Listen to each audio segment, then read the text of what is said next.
Was everything's good for me. It maybe something on the Yeah, Twitch it looks side. like Yagamoth maybe. It should be back. I had a brief hiccup here. Okay. Okay. All right, so keep going. That exit. All right, you didn't miss much. We killed the boss, and then we're running back. So after killing the boss, they tell us we need to go to Magiskar to tell the people in the village who are praying for the health and safety of Giles that, hey, we fixed their problem, and they can all come back now.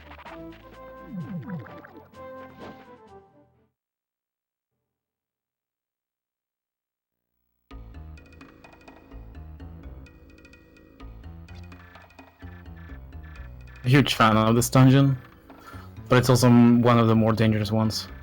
This dungeon.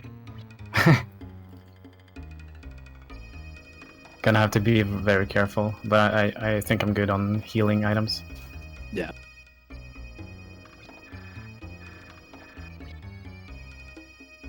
All right, so this is Magiskar. So the gimmick for this dungeon is there's a lot of these vine type things, vine/bush things, that the only way you can clear them out is to use fire. So there's these torches laying around, and we got to throw those on the thorny bushes in order to clear them out. There's small ones and big ones like that. So that's what a lot of the dungeon is like. Yo, this is new. Yeah, it didn't really go as I wanted to, but oh well.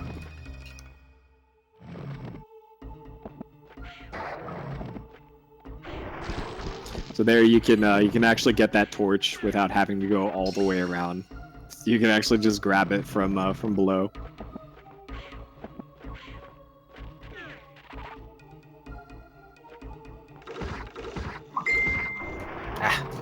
Okay, well.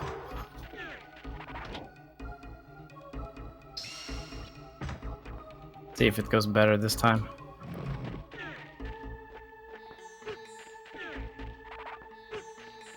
Yeah. Yep, that one.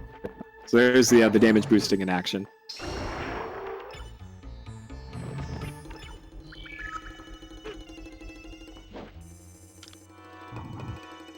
So in this next room, we get our first enemy generator encounter. So those skeletons will actually spawn in enemies, and then they take a bunch of hits to kill, so they can be annoying.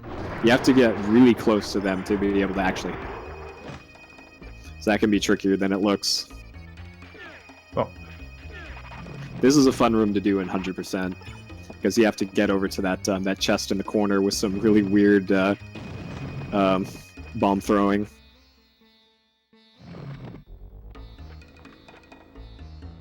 That jump is harder than it looks. That is also way harder than it looks. So that's damage. God, how would I even describe that? iframe abusing ledge walking, I guess. It's probably the best way I can sum that up. So he's damaging himself against the bushes, and when you're damaged, you can still collide with stuff. So he's abusing the fact that he has invincibility frames during that part, and he can just walk around the bushes that are in his way over to where the chest is, rather than doing the puzzle the intended way, which is to burn the bushes and then run over there. This room is horrible. I hate this room so much. This is the turtle room. So in this room, you need to get the turtles to burn the bushes around the switch in the upper left. And this is the best way to do it. And then you have to kill the turtles when you're done. So that went really well. Sometimes the turtles can get away from you and things can go really sideways.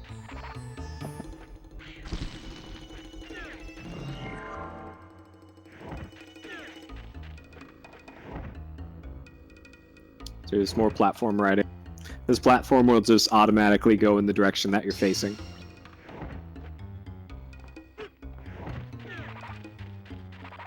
Boop.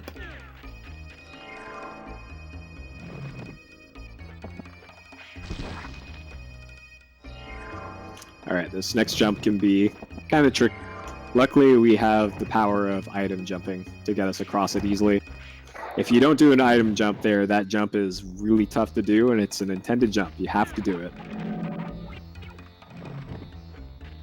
I already had a potion that I wanted to show, the hidden one. Oh well. It's a really hidden potion there in that room. So this room adds in another mechanic to the torches. There's drops of water falling from the ceiling. If you're holding a torch over your head and it gets hit by one of those falling drops of water, it destroys the torch. And in most cases, you need to go and get another torch or reset the room if that happens. And it's really annoying. Alright, so that was about 2/3 of the dungeon. This is the last part. So this is a puzzle room. You're intended to solve four of these rooms here to unlock the switches that they're the switch in the main room that we passed through before. But we actually only have to do 3. And here he just did a really crazy strat. The intended solution to this room is to use all of the torches there to burn all of the big bushes that are in your way. But instead, because the arrow can just pass through colliders for those bushes, we can just hit the switch with an arrow by dropping from a specific spot, and then you skip having to do all of the burning. It's also important that he reads the little statue things here. Otherwise, it doesn't count that he did the run. And here's my least favorite room. So if you're damaged at all while you're holding a torch, the torch will just explode, and you have to go reset the room. If the torch gets hit by a drop of water, then it also blows up the torch, and you need to reset the room. And the jumps in this room are harder than it looks. But he did it, first try. No idea trying to optimize this run. He's become so frustrated. Yeah. Alright, so I remember did... trying to come up with fast strats and then like going back to like just slow and cautious. Yeah. Whatever works is always the fastest. Fast but doesn't work is always not fast. So we there's technically 4 of those rooms that you have to do, like technically, to do the puzzle here. But for whatever reason, you only really have to do 3 of them.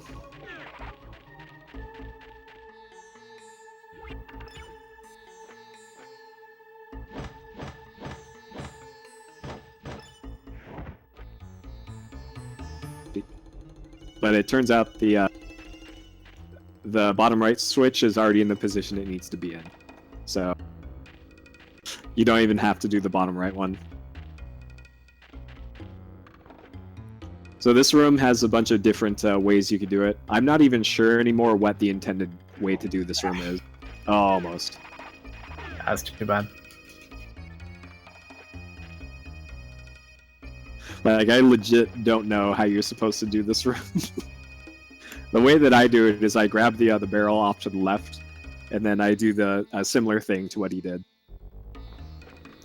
You just use a damage boost and invincibility frames to just jump around that thing and cheese it out. Which I think might be the intended solution? I don't know.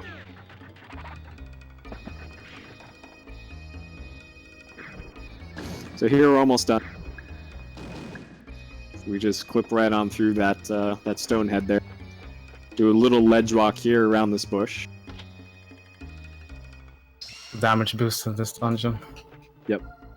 Then we do another damage boost here, off of there. If you have invincibility frames, you can actually jump onto torches without blowing them up, and they act as solid platforms.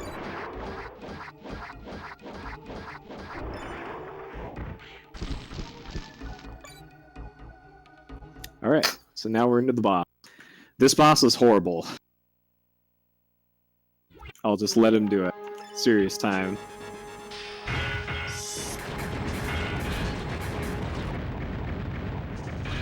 Yes. All right.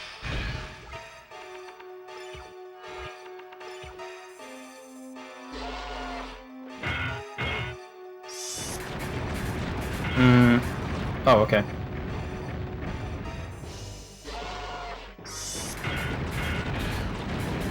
Yo, okay, that went Pretty great. good fight, actually. Yeah. Happy Okay, with that. so that boss is really dangerous. It has a whole bunch of different patterns to its attack. It moves pretty much randomly.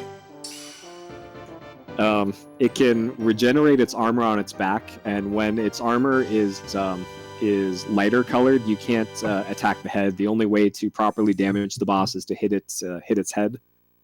And each time it hits you with its body, it does a ton of damage. It can spit out these enormous egg things that can damage you. The eggs can explode into even smaller monsters. Let's see, it can do a tail swipe attack. Because it's almost always moving, and because of the RNG of the Earth book, sometimes the Earth book can just completely miss the boss. If you use the Earth book too close to the edge of the combat arena, the spell will just hit the sides of the arena and not hit the boss at all. Like, there's so much that can go wrong on this fight. But that was pretty much an ideal fight. That went great. Thank you, So- Anya. Whoa. Oh, I got confused. So now we're at kind of a nice little break in the run. So it's been mostly combat dungeons for most of the game up until this point. And now for a bit, it's going to be puzzle dungeons and plot stuff.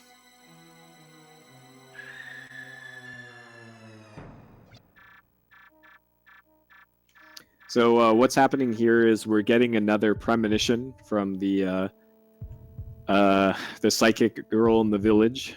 So she's showing us a vision of the future of what may be. And since we already know that when a villager dies in the village, a new weapon is made for us. So we saw one of the villagers sacrificing himself for a really sweet sword to be made for Alundra. And here's Alundra going to go up against the antagonist of the game, Melzus. So about halfway through the game, they spoil the end of the game. Though it's still not as bad as the Western versions of Alundra, where they actually spoil the entire game in the pre-title screen video that plays. Not joking, they actually do that. Thank you, Working Designs. So that was the end of the little vision there. And now we're going to go and check in with Mia.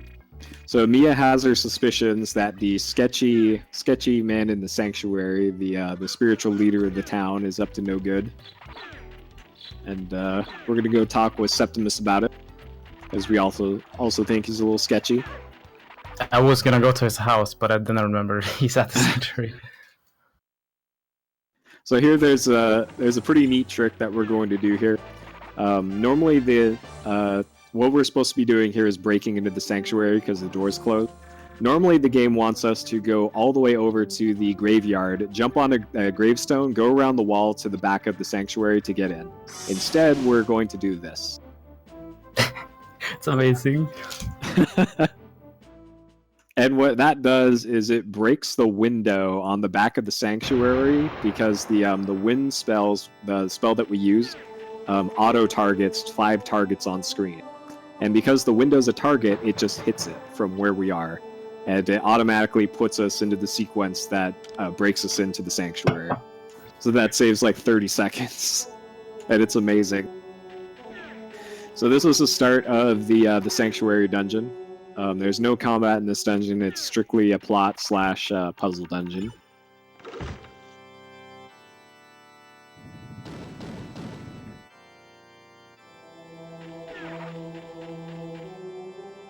So here we're just going through, I think it's 8 different rooms off to the side and the one big room in the middle.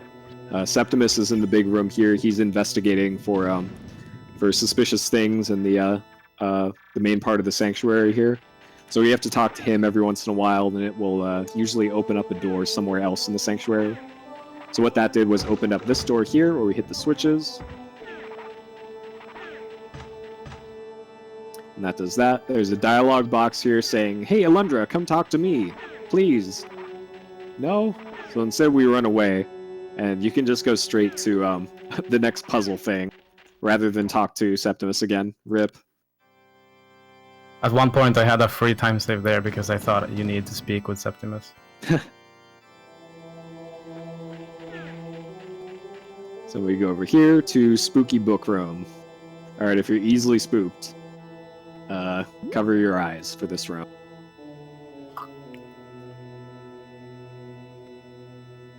Because it's a spooky disappearing book.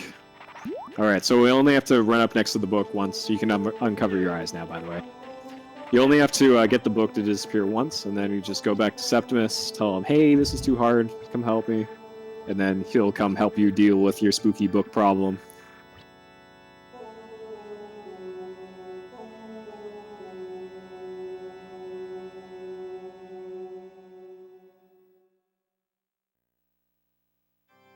Cthulhu. Oh god.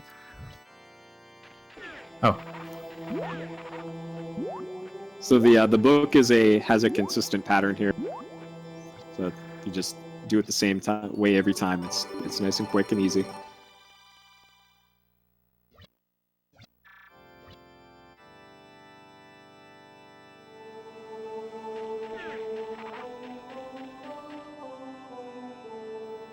So the books act as keys in this dungeon. So there's a library in the upper right that we can put our book in to open up another part of the dungeon. Or at least another part of this room. We have to talk to Septimus again to go to the next part.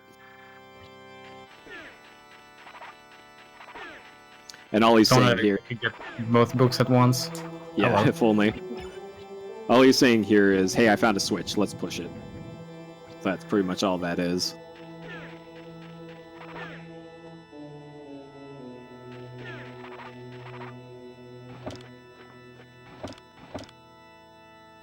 Here's another optional health upgrade. By the way, for 100% Alundra, there's a total of 40 health upgrades in the game. And I believe it's 50 Gilded Falcons. Alright, this room can sometimes go sideways. I'll serious time this.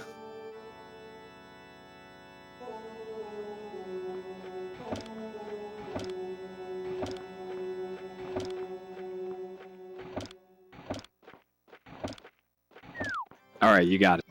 So if you push any of those desks from the wrong direction, you have to reset the room, and it's horrible.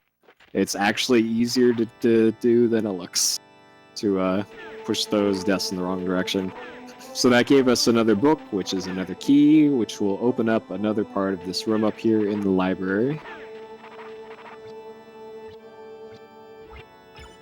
Yeah, some of the Gilded Falcons, if you don't get them when you have the opportunity, then you can never get them.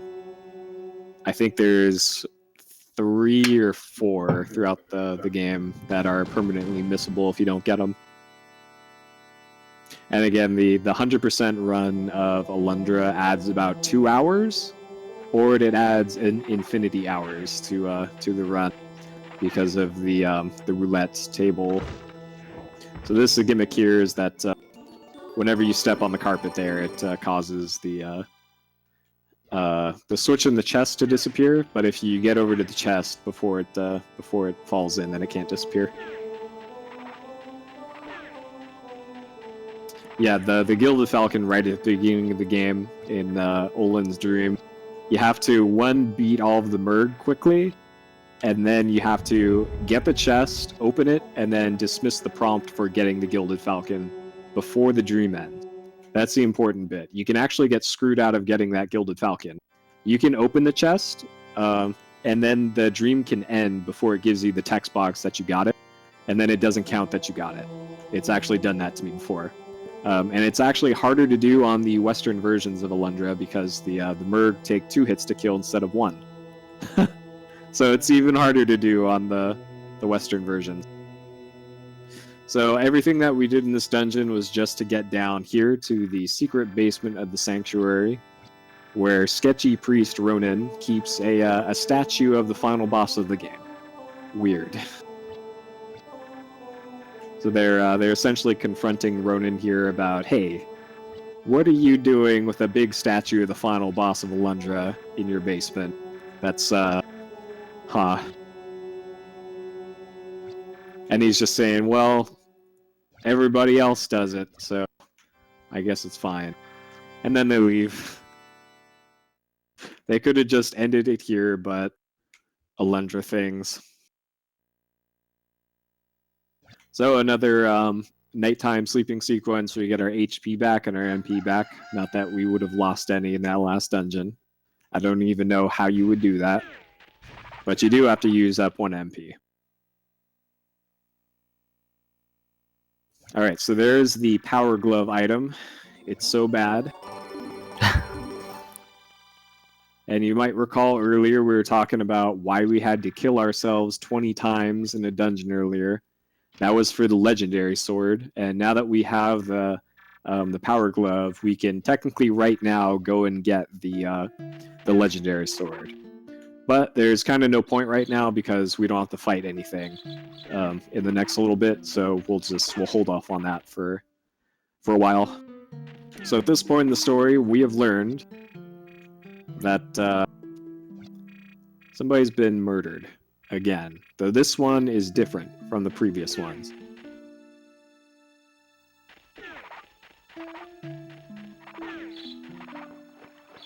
So we just got some plot stuff here.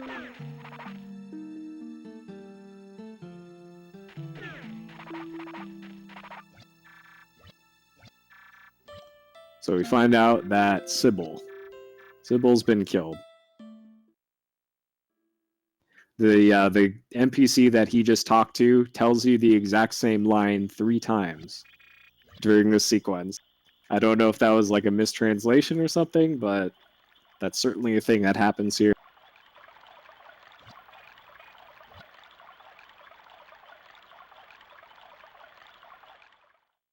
Alright, so there's poor Sybil. So we gotta go pour one out for Sybil over in the graveyard. She was kind of useful.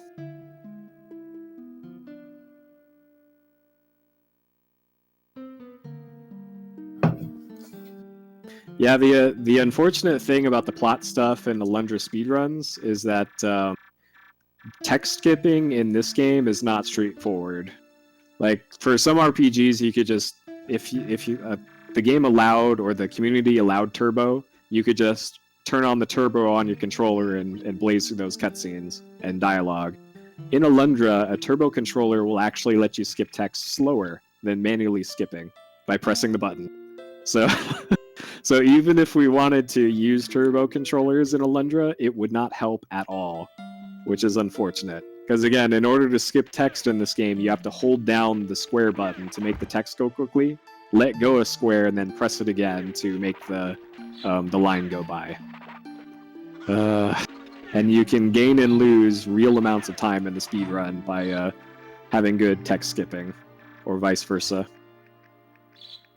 Any short sentence, you're gonna lose time because of reacting to the text abruptly ending. Yeah. And it's also, believe it or not, the text skipping is harder to do in the US version because for some reason in the US version, they abruptly end sentences at weird spots, and they still make you scroll the 3 lines of text. It's bizarre. It's just another reason not to run the Western version of Alundra. So here we're entering Mia's dream. This is another puzzle dungeon, because Mia is asleep and we're trying to find out what her deal is exactly. So this is young Mia. And the gimmick of this dungeon is that There's kind of two phases that alternate here. The first phase is always to play hide and seek with young Mia. She's hidden herself in some part of the dungeon here. This is another optional health upgrade. So we need to go find wherever she's hiding, talk to her, and then she'll go and Kool-Aid Man through a door along the top part of the dungeon where there's going to be a puzzle we need to solve. And then we rinse and repeat. There are 6 of those rooms, and then something special right at the end of the dungeon, which we will get to when we get there. So first room's pretty straightforward. Just hit 2 switches and then hit the statue. And we get some plot.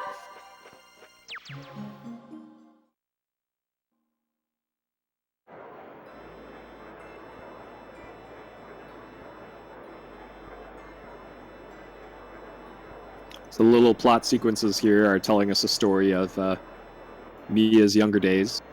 That's her mother there, and they're praying to a statue of Melzus. And she's distraught because her husband was killed, I think. And Mia's wondering, yeah, and Mia's wondering why that happened. So as before, we need to find Mia somewhere in this dungeon, talk to her, and then that opens up another door.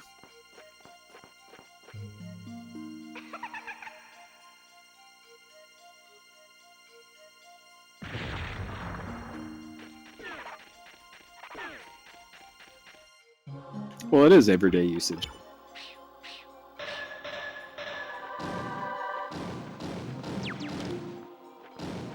So there he uses the bow and arrow to destroy the statue before actually getting over there, because there's a slight delay in breaking the statue and then it actually disappearing.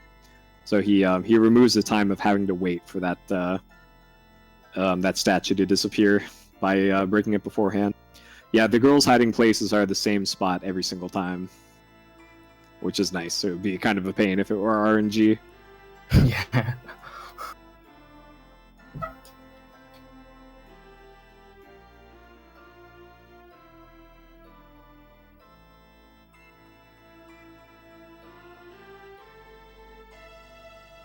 But considering how much RNG is already in this game, it wouldn't surprise me if they were random. But luckily they aren't.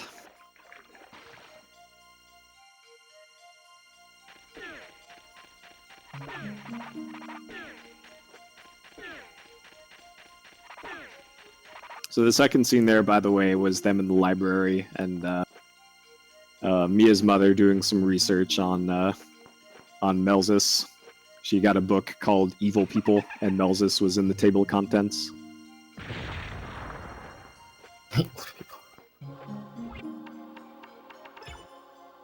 So clearly she knows something's up. Alright, this room can be fairly tricky.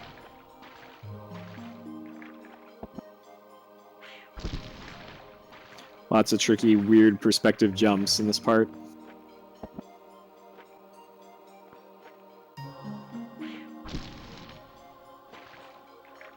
So generally for the platforming in this part, I find it easier to actually look at the shadows underneath the platforms than looking at the part that you actually stand on. And that's how we get through here. So here's a nice happy little cutscene of Mia's mother being burnt at the stake. Welcome to Alundra, folks. Yo, I didn't even know you could make that jump. Awesome. Alright, so that was the full left-hand part.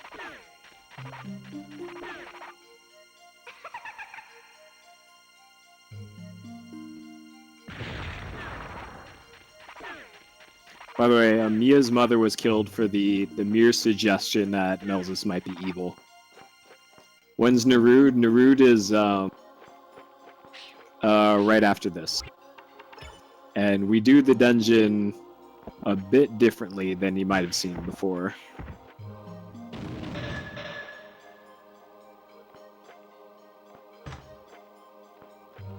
So this part, tricky jumps again. But if you look at the shadows, it's generally a little bit easier to make these jumps, and also have visual cues. I thought I heard if you look at chat. Earthbook jump was first try, as was the log jam skip. We won't mention the Sarah fight. Just don't even ask. It went perfect.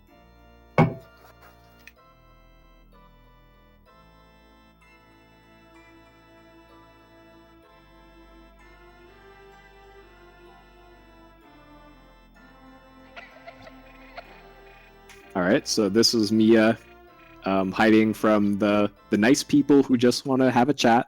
I'm sure all they want to do is just talk.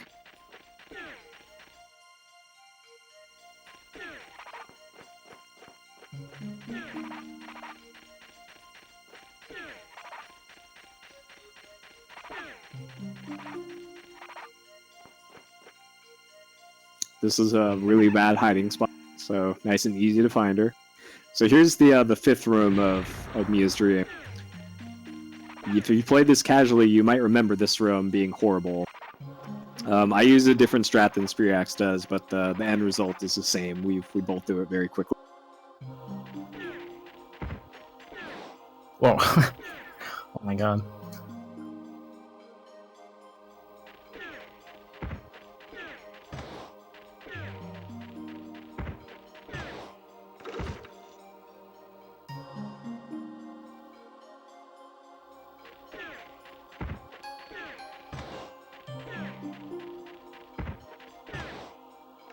Alright, there we go.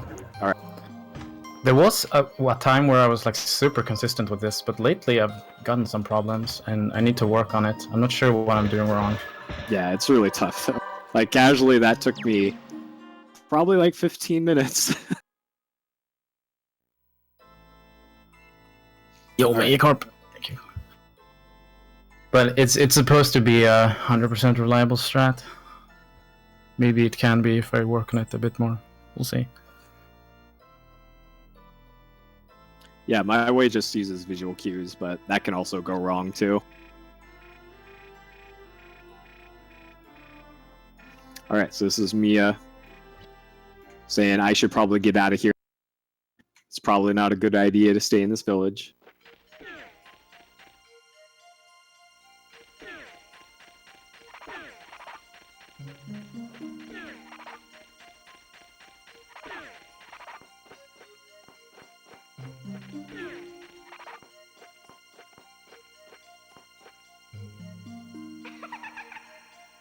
There we go. Now we see your Kool-Aid man through that door. So this room has an interesting strat.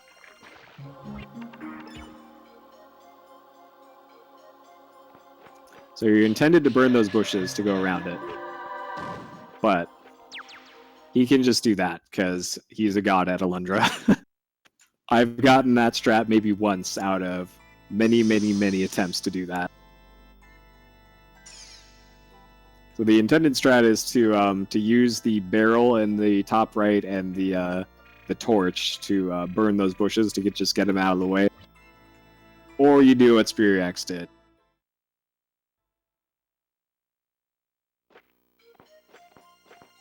And conveniently, the bushes aren't there when you respawn after the cutscene.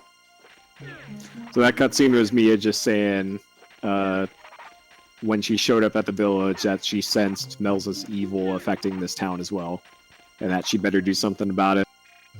So, this part. For this, in order to leave the dungeon, we have to play red light, green light with Mia. Or in the Western version, she plays I Spy a Hunky Guy, is the game. And we need to move when she's not looking at us. And when she finishes her sentence, we need to be hidden. And good, he got a first try. So there's a lot of weird physics glitches that can happen here. The way to avoid that is to just be careful around the those big blocks, because they use like a different physics routine and a different movement routine around those things.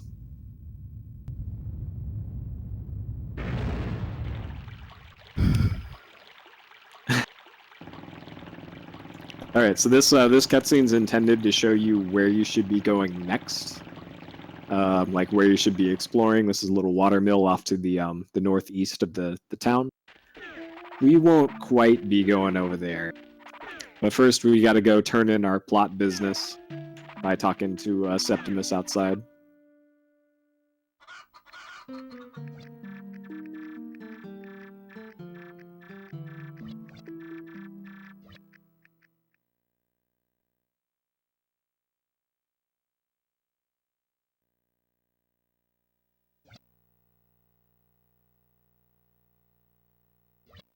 All right, so we did that.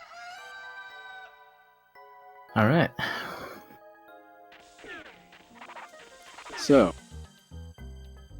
now we got some other business.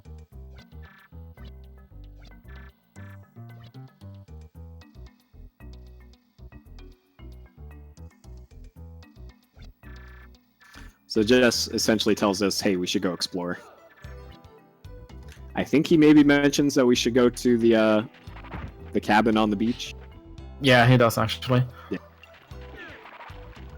So we're supposed to go there first before we head off to the waterway. For once, you don't need to go to the fortune teller. Yeah.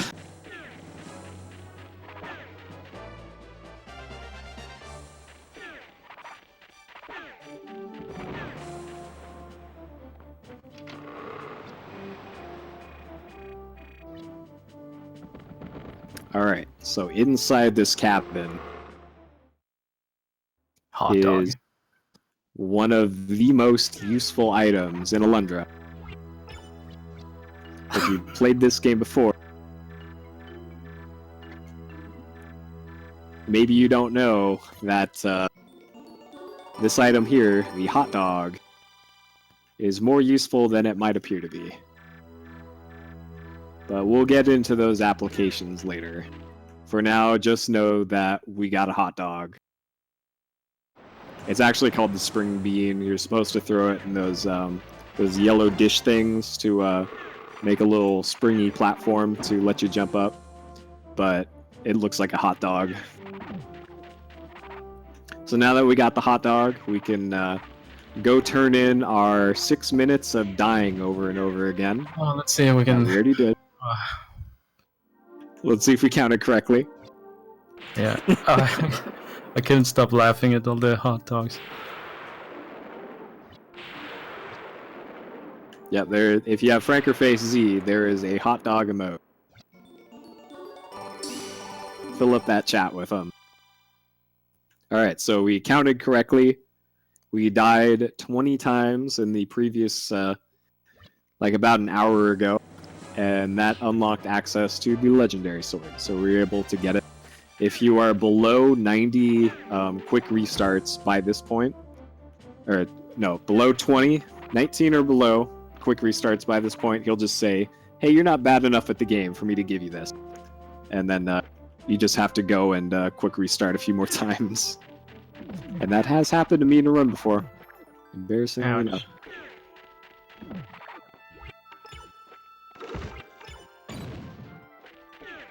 So now this might look familiar if you saw the run from earlier, that we're heading up this way.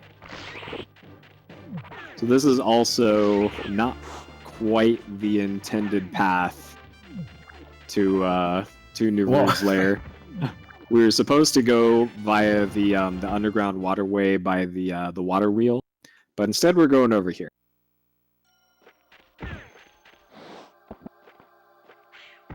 Oh, almost. So again, this is a 3-frame trick that he's doing here.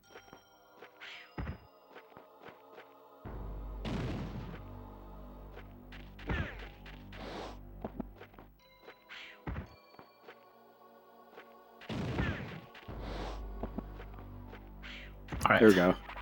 4th try. Okay. So 1st try and 4th try. Still very good. So by doing this, we skip about a third-ish of this dungeon. And it skipped an annoying third of the dungeon, which is nice.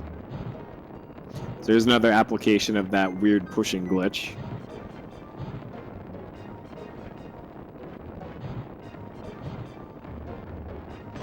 So we're abusing some of the weird perspective here again.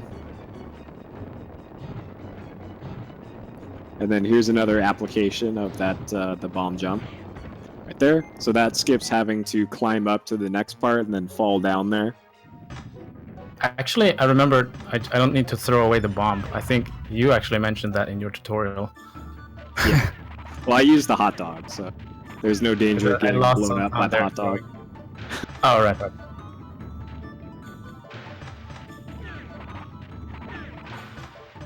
So this puzzle the same every time. And it's another occasion where you need to not leave too early. I suspected that was the case, that I activated the thing too fast. This thing, you have to be as patient as possible for this to work. Yeah, this puzzle breaks like way too easily.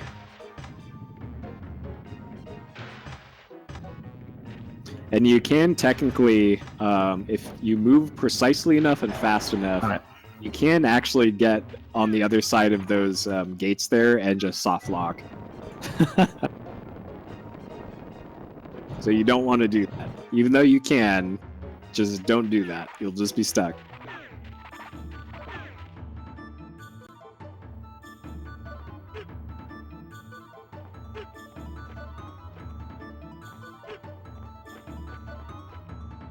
All right, the next room here, the enemies can be pretty big trolls.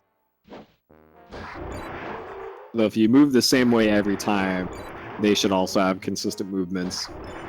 And that went great. I think the drop should still be here. There we go. Excellent. All right, so if we were playing the game as intended, we would have fought these statue heads before. But this is the first time in the speedrun that we fight them. In these, you need to hit them 5 times. There's a little animation of them breaking. You got to hit them 5 more times to break again, and then 5 more times to actually defeat the stone head. So that can be tricky to do.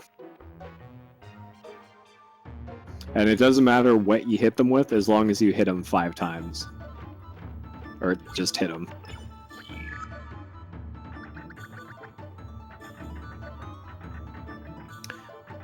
Again, since we're doing a lot of the run without armor upgrade, getting hit by pretty much anything at this point in the run takes away huge amounts of your health. That's why this dungeon in particular can be pretty difficult.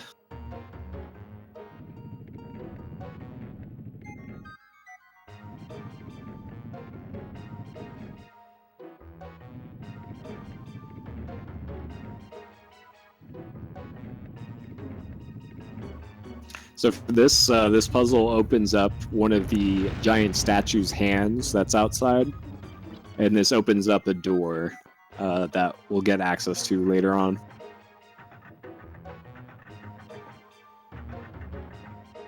So now we're just heading out from this interior portion. And luckily he's still at full health and full MP, so no real danger coming up.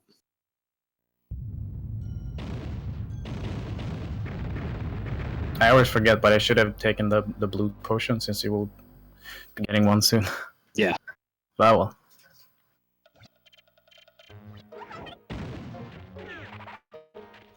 So these fireballs always come out in the same pattern and at the same time. So like a lot of the rooms in Alundra, if you use consistent timing for each room, then it should, in most cases, behave the same way every time.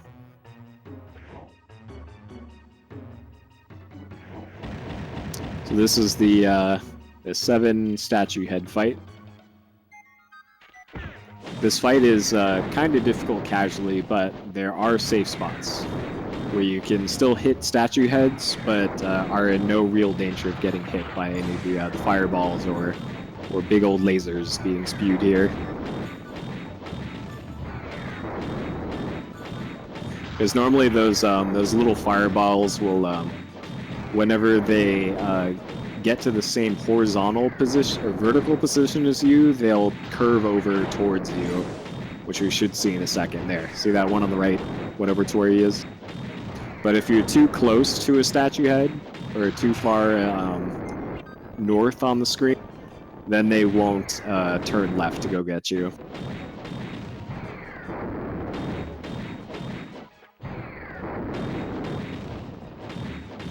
In the North American version of this, that big old laser in the middle of the screen takes out more than half your health per hit.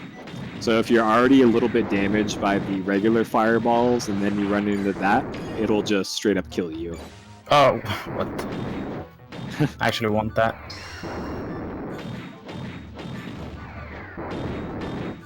Thought it was done. There we go. I had to take it really easy there because I would have gotten killed if I got hit by the laser, so I couldn't get the proper positions. So I had to jump over fireballs and stuff. But oh well. And I believe he doesn't have a Wonder Essence at this point, so if he was if he ran out of HP there, then that's it. Then GG. And that's the fun of Alundra runs, folks. And it gets even worse later on, believe me.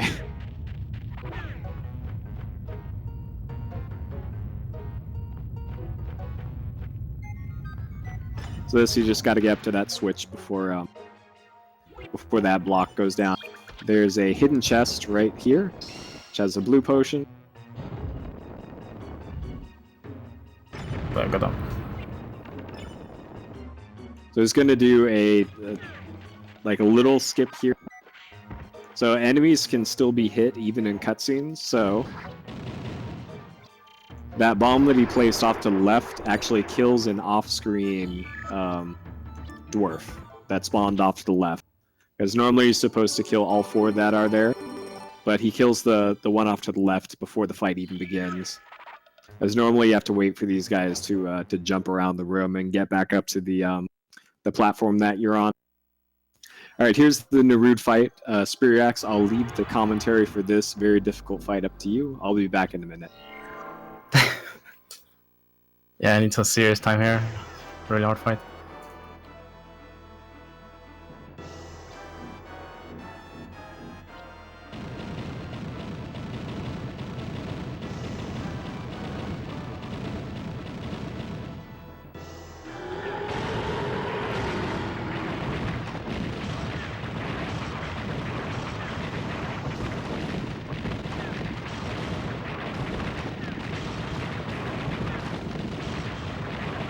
There we go.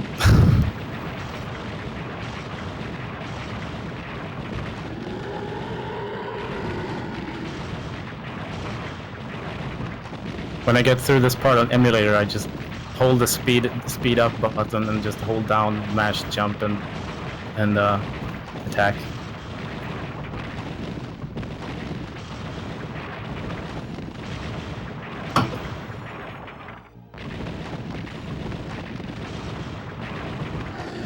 Oh my god, we got him.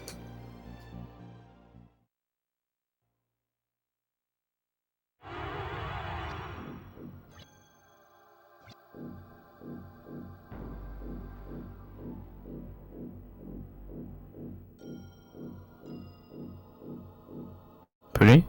Alright, you got it. Alright. Alright, I'm back.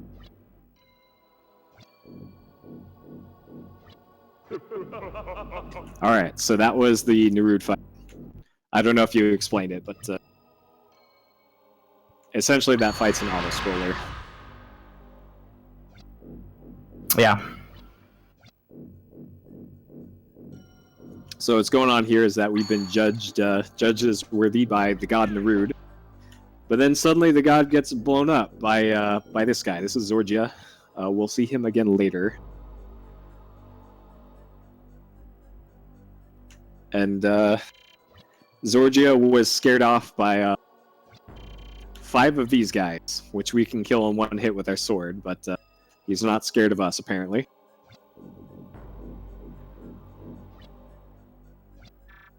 So we need to escape the temple here before everything collapses.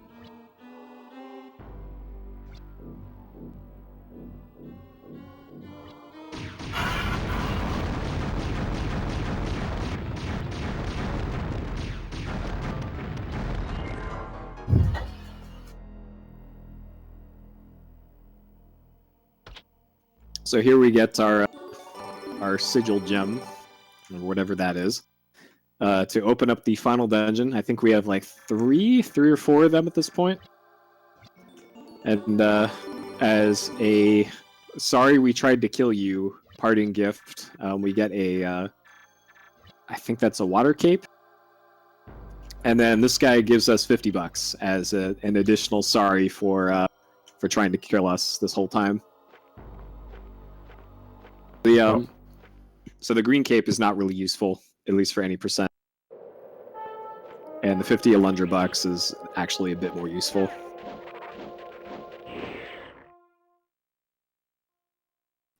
So now we're heading back to town, where everything is fine. Nothing is going to go wrong or be weird. Everything is going to be fine in the village. So he passed by another optional health upgrade there. But there is another one on that cliff. They're starting to feel just slightly excessive. I'm getting to the really hard dungeon soon, and one extra is not gonna make a huge difference.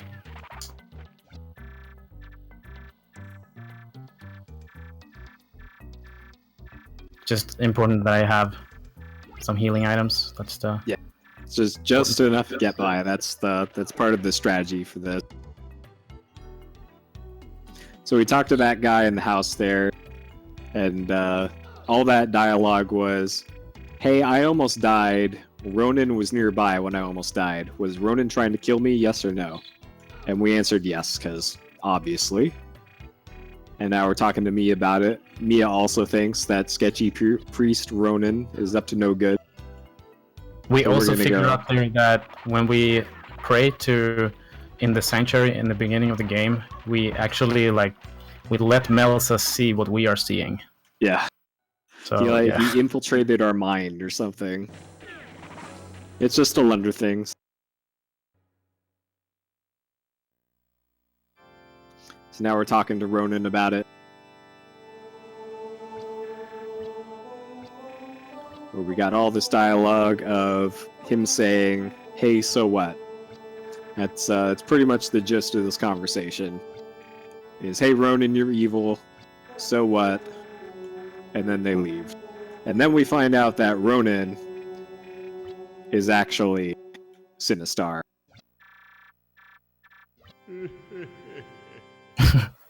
Yeah. I hunger. Alright. So now we haven't talked to Jess in a bit. Jess is our dad now, apparently, because he saved our life. That's how it works. So we're gonna go check in with him. Talk to our boy Jess. And he just says, "Hey, you've been doing good. You need some rest. How about you go rest?" So that's what we do. Hopefully he gets a swag dash into the bed. There you go. Alright.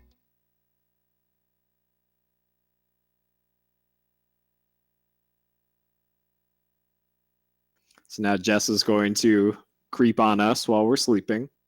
Just normal.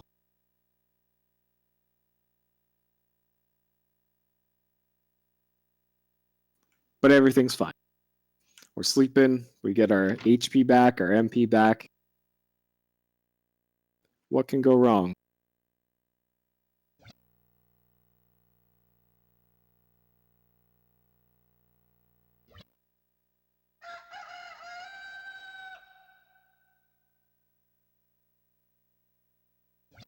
Oh, hey, it's Mia. I wonder what she wants.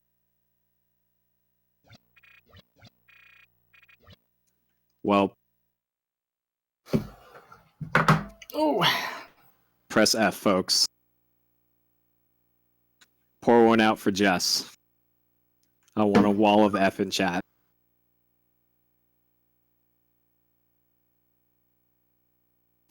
So this is the nice little break.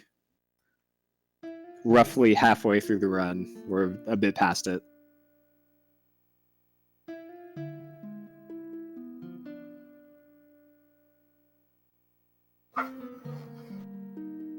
Where we get this nice auto-scroller pouring one out ceremony for Jess.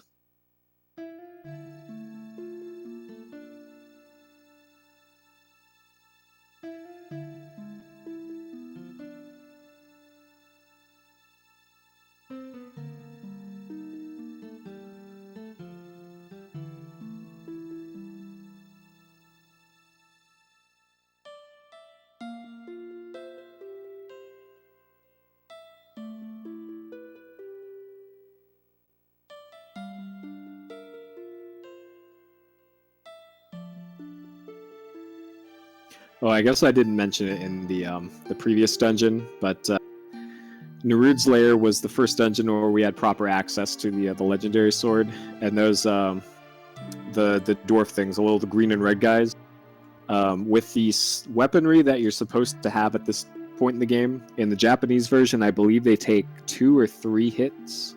I think it's actually 3 hits with the best sword or the best flail, whatever, at this point.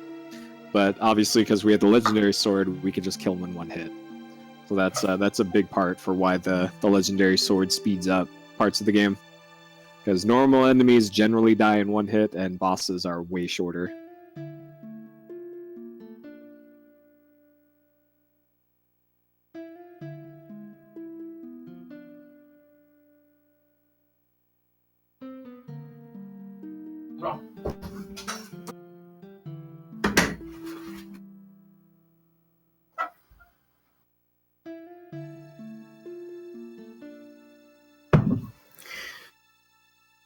At the very end of the cutscene, I thought, I need some water.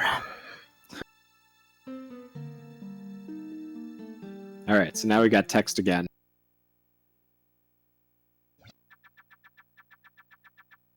Better not drink too much or I'll have a very unfortunate time towards the end of the run. Hey, you got another break before the final boss. That's true. Kinda So- short though, but yeah. No, it's fine. It's like a minute and a half. Yeah, I guess so. But in that text there, that was Ronan saying, "I know you killed Jess. I'll tell everybody you killed Jess." And he says it in a Batman voice, because of course. So we got a nice long cutscene there, and we get to control our character for about 5 seconds, and then hey, guess what? We got another cutscene. I hope you like cutscene. So this is Jess leaving us a big old letter about everything he knows.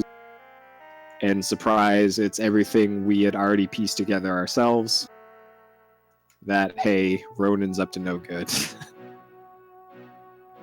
Also, since this is automatic text, we're mashing. Yeah, the first bit of this, you actually can mash the text.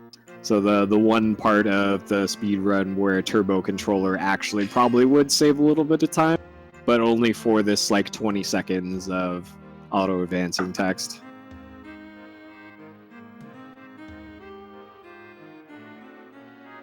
So we got more cutscenes of Jess creeping on Alundra. That's just what he does for most of the game. Stand over him and look at him while he's sleeping. And these are all cutscenes from earlier in the game.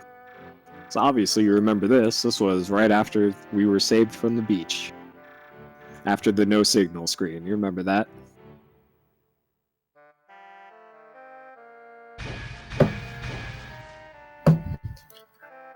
And then this with the mining bomb after Olin's dream.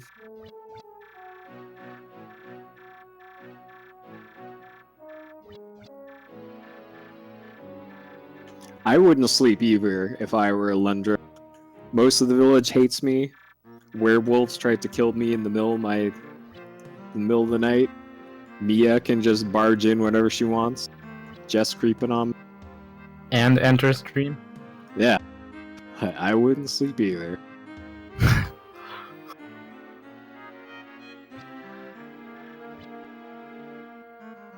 So this is after the coal mine and the auto-scroller cutscene with the Merg village.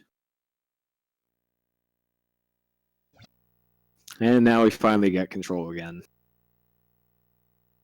So we've come to terms with the death of our boy Jess, our surrogate father, who we really didn't ask for. Oh, thought Jess was still there.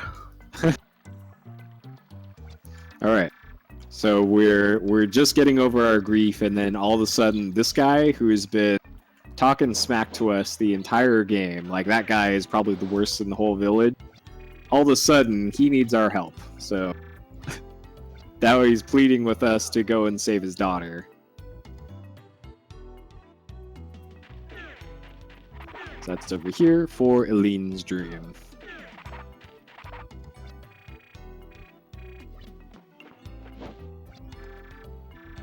So this is one of the longer dungeons, I think, in terms of time.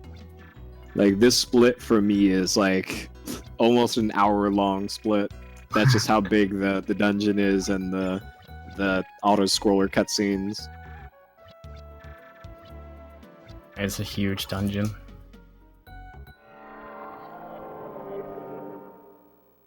So this dungeon's essentially split into like 5 sections. The first bit is its own kind of self-contained thing here, and then the other 4 parts are kind of like another completely separate part of the dungeon.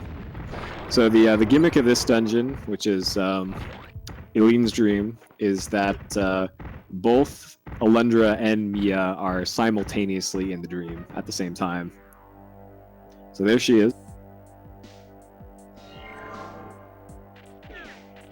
So step 1 for this dungeon is to meet up with Mia, because there's a lot of puzzles in this dungeon that can't be solved by just one of them. They have to both be together to solve a lot of stuff. Those yellow tentacle monsters, by the way, are one of the few enemies in the game that actually aren't aggressive unless you do something like hostile around them. So you can actually, for the most part, just walk past those enemies and they won't even bother you. But if you like slash your sword, for instance, even like half a screen away from them, then they will be very upset with you and will want to have a chat. And in some cases, you can't actually avoid that. But we'll see that later. So this room has some weird things that can be done here. You're intended to just directly jump across the room here on those platforms she's putting up, but instead Spiriax does this. That's not quite the way they drew it up in the design doc, but hey, it works. And it saves time. You have to wait for Maya to like stand still too, because otherwise she'll be like, "Oh, what are you doing?" That's why I had to, yeah. Yeah, there's a lot of like failure states for that. Like if you get too far north onto that island, she will just end it. You could just fall off if you don't get the positioning correct. Like there's a lot that can go wrong there. So we got the key that unlocks the gate here to the other portion of the dungeon. So this is where that the other 4 parts I mentioned are. So there's 5 teleporters here. The one in the middle is just a save point. So the 4 around the edges are where we're going to go. The order in which you do these are determined by which gem you destroy at the start of this. So this jumping puzzle is super annoying, and it's made slightly easier by doing item jumping with the hot dog. There you go. That one's really annoying to reset if you fall off any of those, and if you're too slow, the switch will just disappear. So that is way harder than that looks.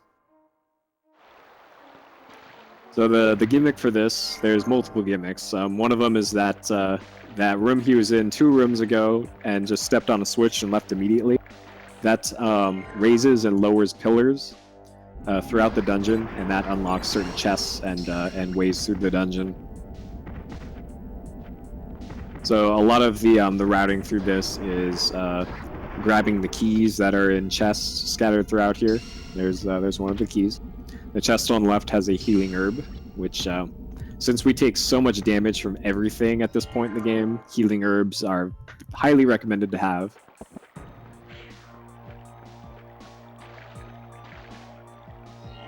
So in each of the quarters of this dungeon, there's a final room that has a Eileen in it, and usually a boss. You only have to do 3 of the quarters, because once you're done with 3, when you get to the end of the 4th, that's the end of the dungeon. So here's the end of the first quarter, right here. I think I need to heal here. Might be killed in 1 hit otherwise. Yeah, these things do a ton of damage. I think they do 8 damage at this point. So even from full health, if you get hit twice, you're dead. And you can actually get comboed by these things. So he did it. So you have to fight 3 sets of bosses. 2 of the quarters of this dungeon have 2 bosses in them, and 2 of them have only 1 boss in them. So here, the color of the gem that he breaks will break that color gem, blocking teleporters throughout the dungeon.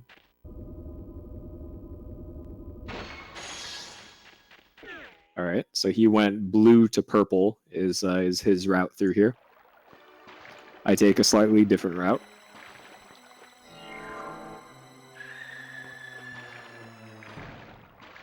So depending on which gem you break, it actually changes up like places you can go, even if you have a different route. It's hard to explain, but if you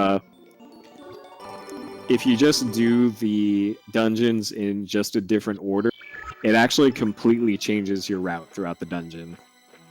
So here's the first application of... Alright, you good. You got him. Here's the first application of using the flail to break the ice pillar. That's... I don't think that's even mentioned in any in-game thing or in the manual that the flail can do that. But the flail can be used to break the ice pillars. And when I was here casually, I had no idea I could do that, so I was stuck for so long. Yeah, that probably happened to everybody who played this first time. Because it's definitely something that you have to do. There is no way around it. You have to break those pillars with your with the flail. So here's another one of those switches that he presses to move the pillars throughout the dungeon. So he doesn't yet have the key to go to the boss room here, so he's got to take another slight little detour here.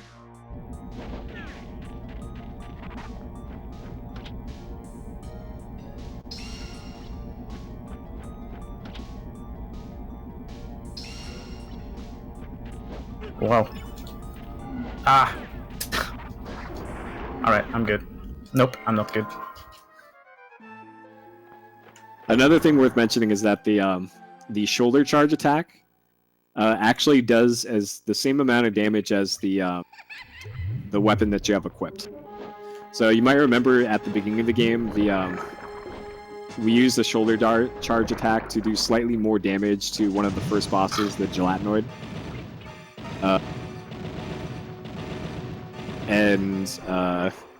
Here it's if we have the legendary sword equipped, the shoulder charge does like 20 damage rather than the 2 that it did near the beginning of the game.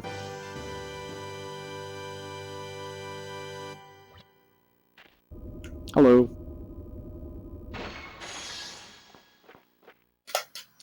So that's 2 quarters down, half of the dungeon. We got 2 more to go. So this is the sand area, I believe. No, fire area. Okay.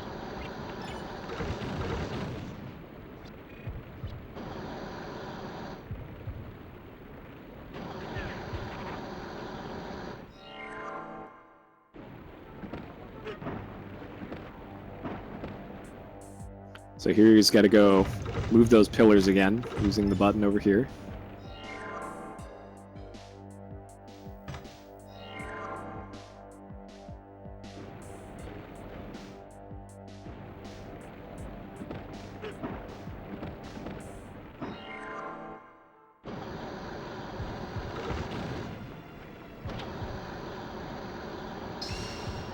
I didn't realize it. There we go. I didn't realize until recently that that's how you actually got to those chests up there. Dropping down for this key can be pretty difficult, as it's easy to keep holding a direction and just completely fall off of that pillar there.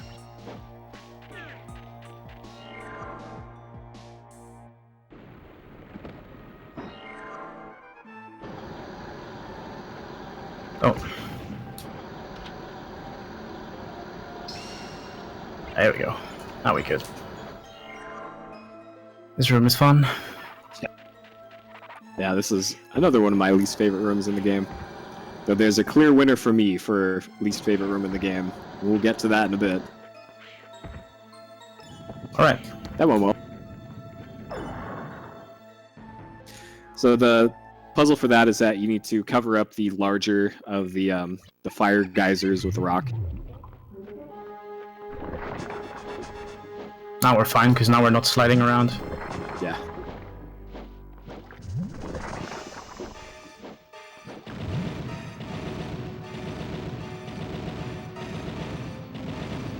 Alright, so that was the final boss fight of the dungeon, but we're not quite done with the dungeon yet.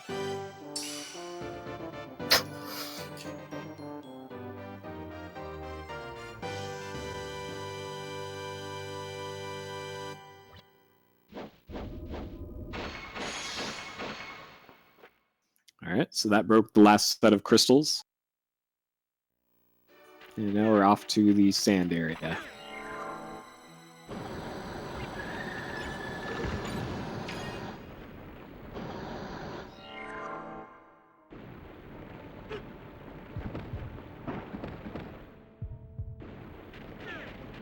Something in the sand area that's coming up. I actually learned it from watching Vallarta, but I'm not sure if you're aware. I'll show you.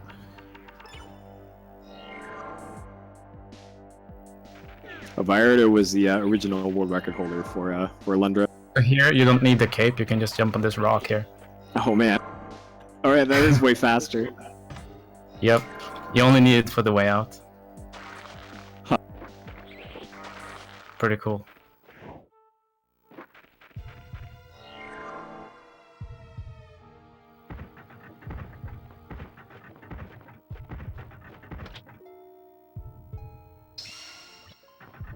Alright, so that's our final door key. And there's also another rock on this side. Oh man, these strats. Yeah. So here's the only time in Alundra where we control somebody who's not Alundra. Yeah. So we actually have control of Mia here. She looks so cool when she's jumping. Yeah. Yeah, she doesn't have a dash or anything, but you can at least run and jump with her.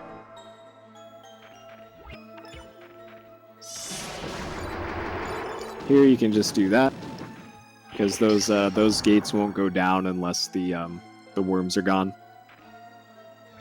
And that's it for Eileen's room. Very long dungeon.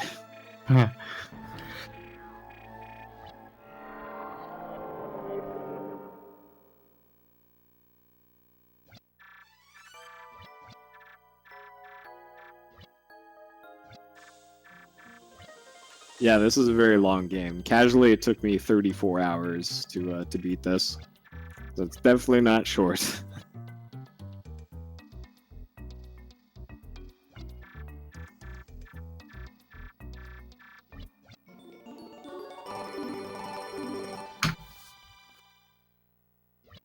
Alright, so we have saved Eileen.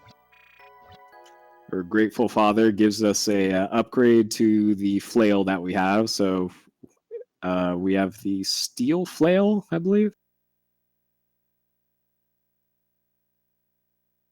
which we will hardly ever use. I don't know if Spiriax even uses it once. I use it once in the last dungeon.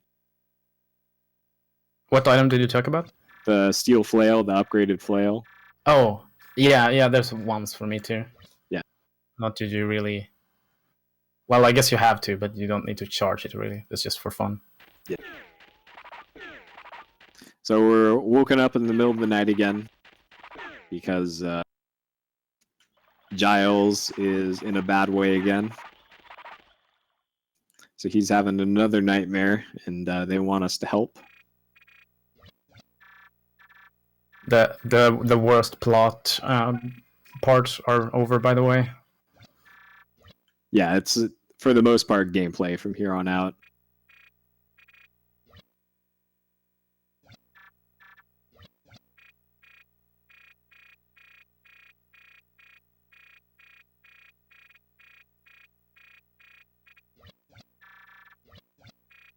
Well, even if we used both flails at once, it still would be nowhere near the damage of the legendary sword.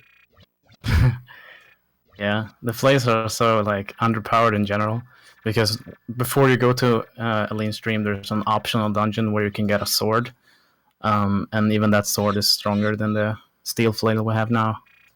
Yeah. But another thing to point out is that a lot of these weapons, especially the upgraded versions of them, have charge attacks.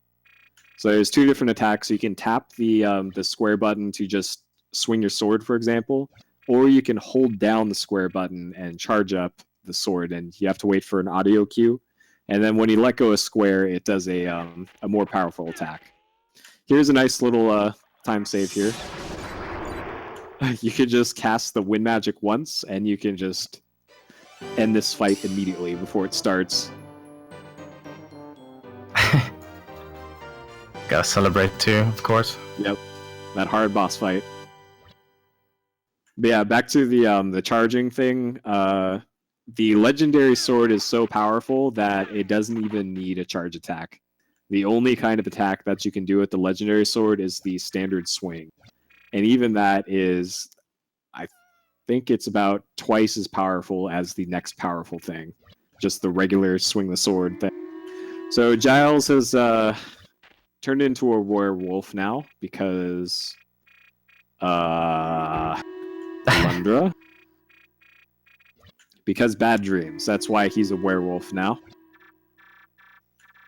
And he thinks he just killed his sister. And he's having second thoughts. Maybe I shouldn't have killed my sister. So he's fighting the werewolf transformation.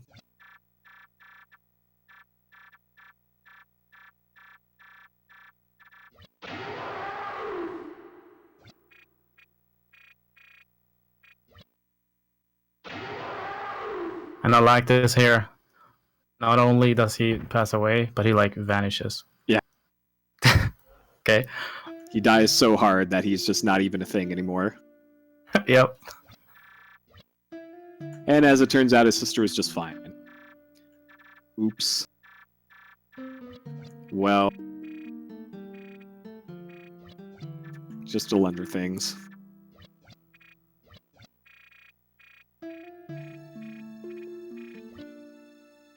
So part of this whole sequence was that the Merg kind of sent a raiding party on the village, and that was the set of 5 Mergs that we just one-shot after going out the door.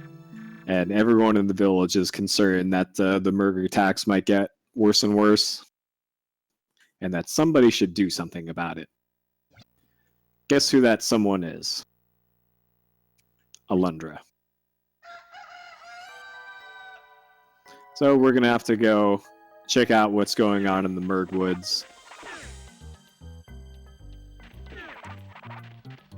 But before we do that, we need to go check in with Mia. Because plot.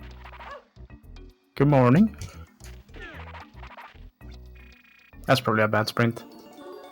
I think I usually speak to her like when I'm on the table.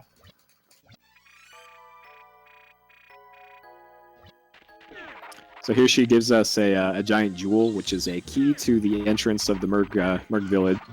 Then she also mentions that, hey, you might need to burn stuff while you're there.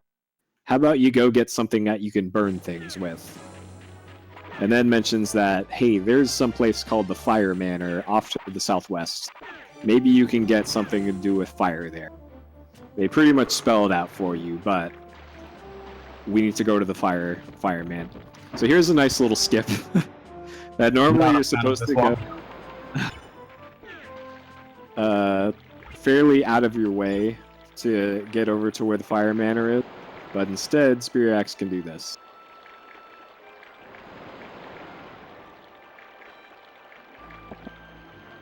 Okay, well. Nice.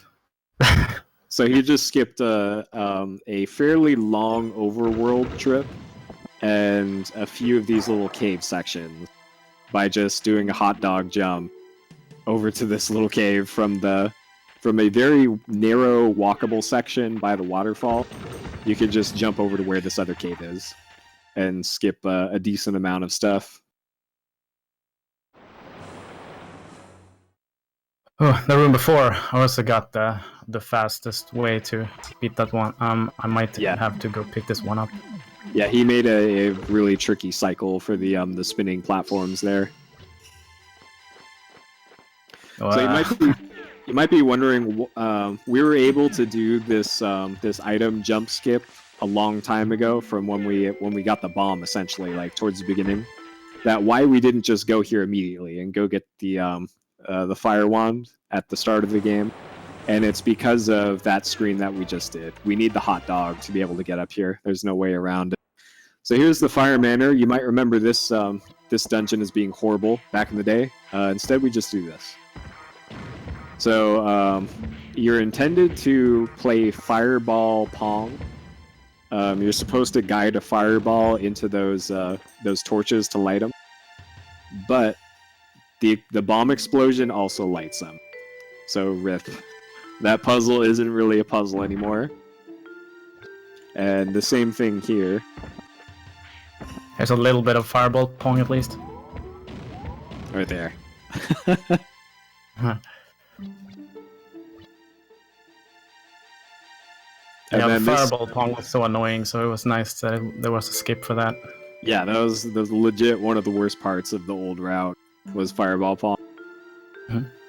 And then this puzzle's, I believe, the same every time. So you just stand inside the fire. It's actually a little tricky in the first casual playthrough because the wording's weird for this. I didn't realize that you were supposed to stand in the fire, so I just failed that puzzle a few times before piecing it together.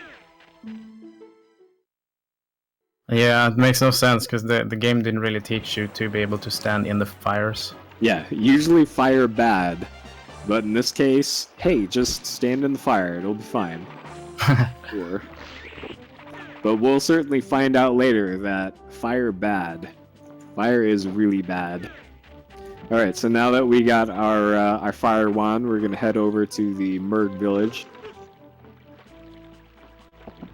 And it's critical in these spots that you not fall down. Because if you fall down in these, you have to go really far out of your way to get back here. This is one of the few spots where you can actually fall down, and it's not a big deal. That's the one spot where you can. Alright, there's a little cutscene skip coming up here. Right there. So, on the edges of some of the cliffs here, there's a little part of the pixel art that looks like there's crumbling rocks on the face of the cliff. That's kind of a hint by the designers that, hey, you can actually climb up these sections. And you have a very narrow like pixel window to be able to jump around a cutscene trigger, but it skips like a 15 or so second cutscene that's supposed to be there. So here's another sequence break here. Normally you're supposed to go into a different cave, push that block that's in the top center of the screen down, so that you can go around the edge of the room here. But instead, we do that and just jump up there. Yeah, it's pretty awesome.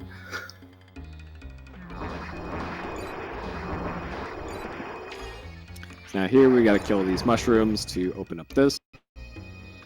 So here's our first proper encounter with the Merg in this part of the game. The Merg from here on out hit like trucks if they hit you. You can see there that was a quarter of his health from one hit from a Merg, and it only gets worse later. So at this point in the game, we are still using the starter equipment. This is another little sequence break there. If you hit that switch of the bomb, that just opens the door. If you actually drop down there and hit it with your sword or something else, a bunch of Merg spawn. So that skips an encounter, essentially. But yeah, from here until a bit later into the game, we're still on our level 0 armor, and we take maximum damage from everything. Here's a familiar face. Serious time.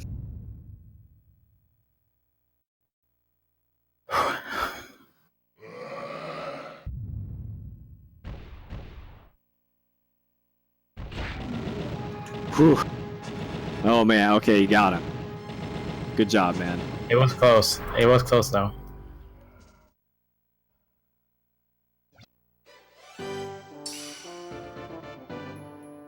Alright, so there's our third stone golem. encounter in the game. And as usual, it's a very difficult fight. And now when I get this item, I'm gonna feel way better. Wait. Okay, well... Alright, we're still in there. As much as I like that, I'm not sure where that came from. Yeah.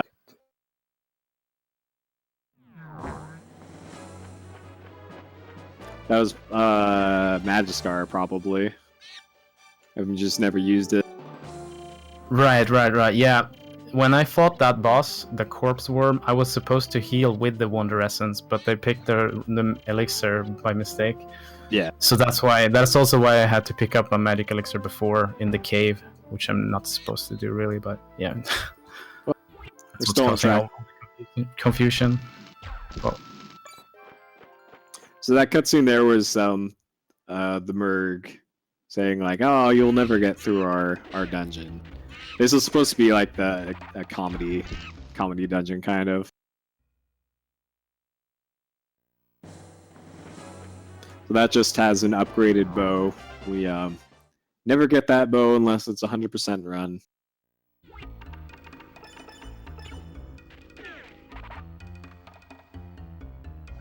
So here we got a bunch of combat against the Merg, even though it's only a few of them, because again we're at such low armor and health, things can go sideways really quickly.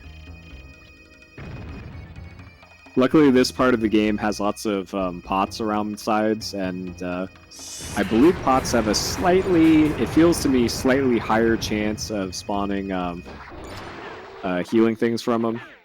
And I think I mentioned this earlier, but some of the healing in this game has random elements to it. Like a small health drop will heal you between 3 and 5-ish points of health, and the large ones heal between 5 and 8, I think. And it's always when you really need health is when it gives you the minimum health roll. That's how it works. That's just Alundra running. And in some rare, very, very rare situations, you can get a magic drop. But it's only from, like, a few select pots in the game.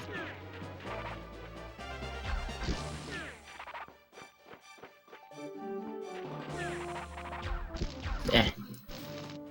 So that's what the magic, the fire wand does. It just acts as any other sword or anything. That you can just use it to burn stuff. Would have been very useful to have in, say, Magiskar, rather than having to carry around the torches. But indeed, as of right now, there's we haven't figured out a way to get the fire wand early. If we could get that earlier, it would make a lot of early game stuff much easier.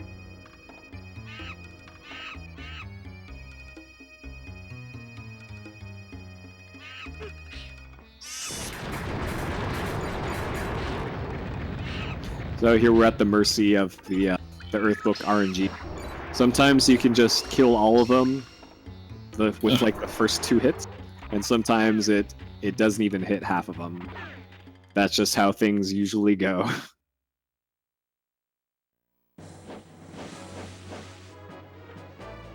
So the old route didn't even get the Earthbook at all, I think. So this is kind of a more recent thing that we have to deal with the randomness of the Earthbook.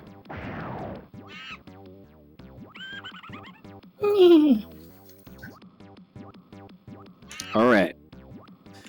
Now we begin the Great Tree Tower. This is my second least favorite dungeon. It's really long, there's a bunch of backtracking, the enemies can kill you very quickly. You have no armor. By the way. Yo! Being invincible during text boxes. Yeah. Saving those frames. So this is a big old maze.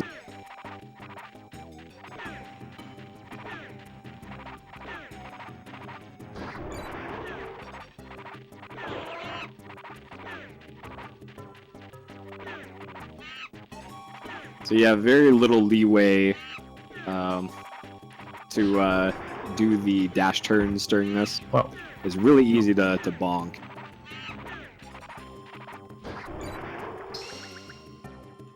And even got the health drop, nice. Yeah. Alright, so this dungeon is, it's got vertical levels to it, so we're currently on the bottom floor. There's also a basement, I guess, too, so this is just an enormous dungeon. There's all kinds of, like, little houses on the outside. So first thing that we do here is we go up to the first floor door right in the middle, and there's a little text box saying that the... Oh, geez. Alright, I only hit one. There's a text box saying that the door is locked, so we need to find a way to get through that door. And I think we find out later that the guy in the cell next to us is a locksmith. A locksmith would be handy to have at this point. So we gotta find our way over to where he is. This is a little gauntlet section. These merg always spawn in the same spot. And if your positioning is just right in that part, you can get all of the 5 that spawn around the outside.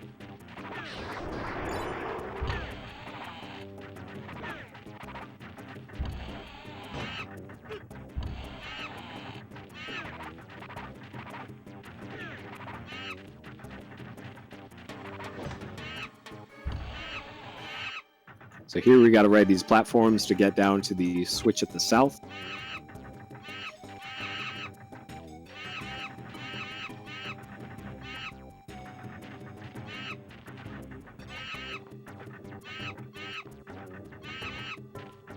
And it took me a while to realize that you actually have to stand on the switch for more than a second. Right.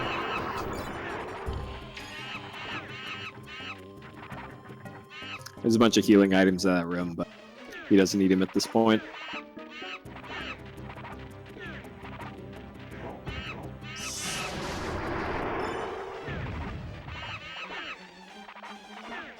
So part of the routing in this is when and where to use your magic, because magic refills are few and far between, and it takes a while to go over to the save point, which has a magic refill place.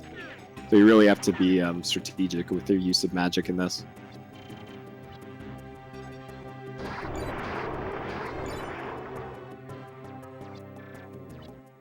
Alright, so now we freed our locksmith bro.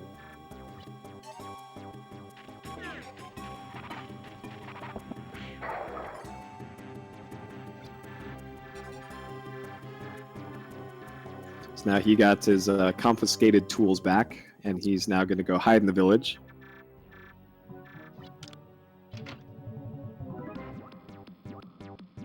But we have business with him, so we got to go find where he is. This was also horrible casually, trying to find this guy.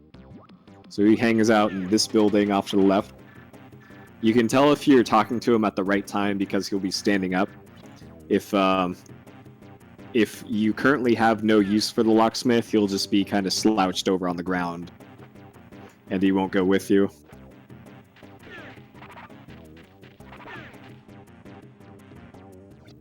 So here he wants you to clear out all the merg in this part before he'll help you out. So here's the strat he uses to bait him out and then kill him. Wow. Because luckily when you swing the sword, it actually goes through the those little posts off to the side, so you can safely keep a wall between you and the merg, and you can still hit him. So here he unlocks the door for you, and we get access to the second level of the main tree.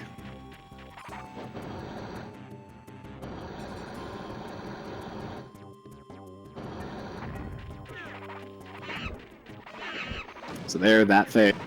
If you don't know that's there, that'll likely get you every time. And then here, there's another door up to the north, but we don't have business with that door just yet.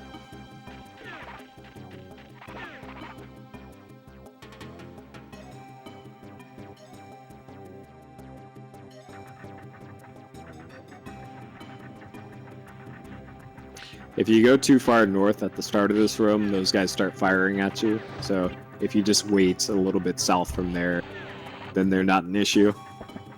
Here he readies a bomb because we have to blow up a part of the floor over here. And then good, those guys cooperated. Sometimes those guys could just all throw their boomerangs at you all at once, and that can go very wrong sometimes. Nice. Wow. And they're dropping health. Oh man.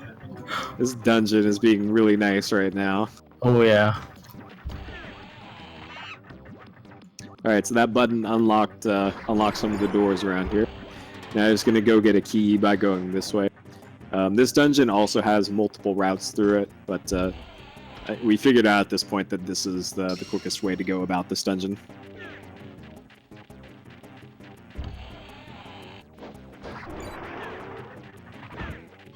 Bonk.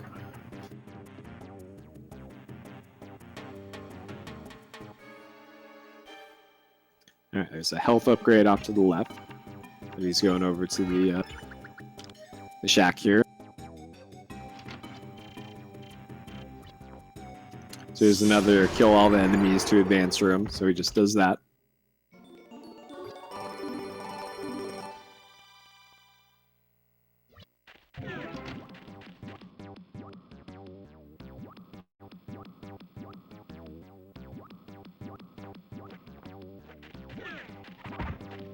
Whoa. So inside that room there was a bent key, I think, or just a key at this point. Spoilers. So that's the key for the second floor door that we never saw. We'll see it in a bit.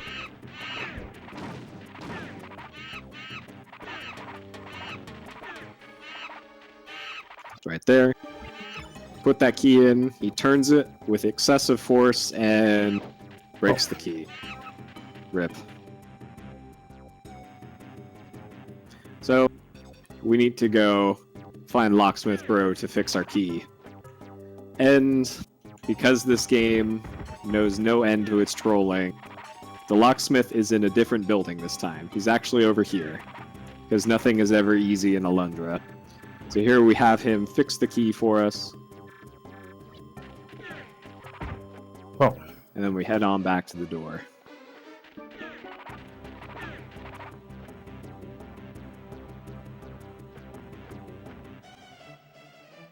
I recently calculated that this would be the faster way to get to the door, but I forgot you actually need to press on the switch the first time you go by there. For that. Old habits die hard. Yeah. There we use our new key.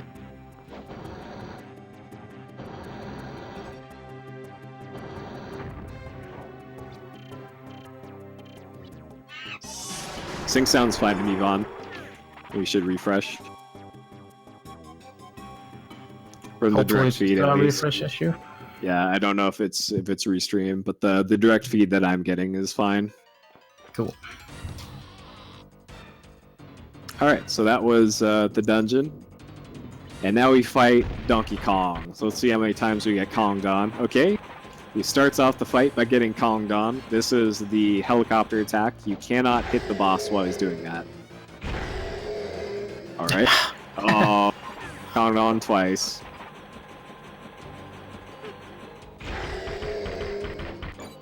Okay. Good. So pretty much after the third hit, I don't think you can do the helicopter attack. So at the last possible instant, you were trolled. Alright, so that was Zazin. And you can see how short that that fight is with the legendary sword. You wouldn't expect a boss to die in 4 hits, but that's just how OP the legendary sword is. And we got 2 of the final dungeon keys here. So we have almost all of them. We need 2 more, I believe. And as if this dungeon wasn't great enough, they don't even do you the favor of teleporting you out of it. You have to manually walk out of the dungeon. Backtrack the way you came. Yeah.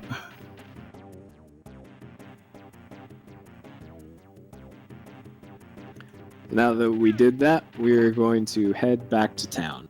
But only briefly. Very, very briefly.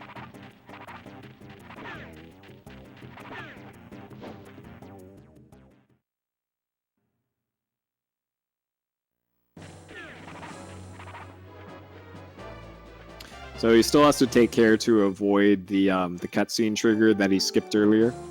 There, he just walked right on past it. Because that cutscene trigger is still active for the rest of the game. They assume that you were supposed to have seen that cutscene already.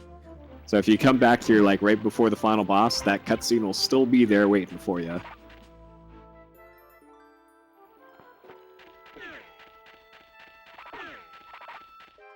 Alright, so now we're heading back to town for about a second, and then we can just leave again.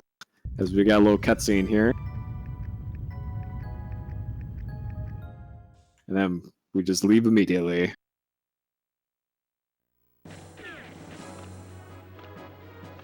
So there's an optional item off to the right by the Gravedigger's house, but Spiriax is electing not to use that item. It's very useful. I was thinking, like, should I get it, or should I not? But You'll be fine. I looked at my healing items, and I also get a Wonder Essence in that dungeon, so really I should be fine. Yeah. So the item that he's skipping is the Nava Charm, and it's an item that you equip in your active your item slot, and it makes you take 0 damage from fire sources. And since we're going to do a fire dungeon in a little bit, you can see why that would be useful, but it's not required. So this is the Ice Manor. It's the counterpart to the Fire Manor. And hey, do you like pushing pillar puzzles? I don't, but we still get to do it anyways. So multiple solutions to this. I use a slightly different one, but either way, all you have to do is put a pillar on each of those and then hit the middle one to open the door. This, you just hit these. When I played casually, I just got this puzzle correct the first try. It's an easy puzzle.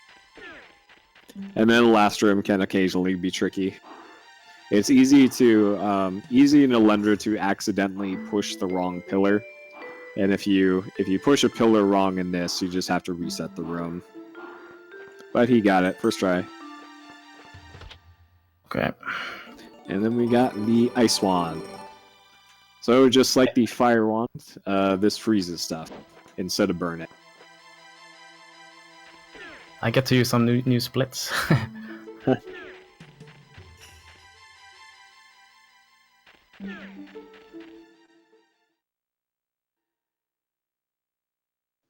Alright, so now that we did that, we're going to take our brand new Ice Wand and go to the Fire Dungeon. Here's another little skip here. Normally you're supposed to go to a different screen and around, but instead, you can just do that. So that skips having to backtrack a fair amount. This is also sequence break. You could just jump directly to the last platform for this and skip going around down to the south part of that area and going across the other, I think it's like 6 platforms. So it also saves another like 20 seconds or so. So this is Torla Mountain. This is my least favorite dungeon in the run by a long shot. And it's mostly due to puzzles like this. What's this game about? This game is PlayStation 1 Zelda. It's essentially what it is.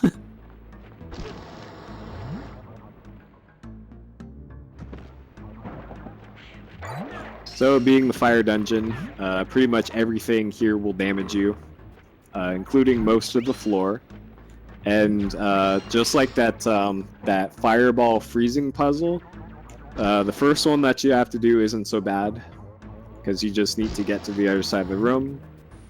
But the next one that we'll see is, oh man. Yeah, he skipped Nava Charm in a marathon run. That is balls of steel, ladies and gentlemen. So in order to complete this room, you have to kill all these phoenixes that are rising out of lava. It is harder than it looks because these things are horrible. Now I feel much better. Alright, this room. This is the worst room in the entire game.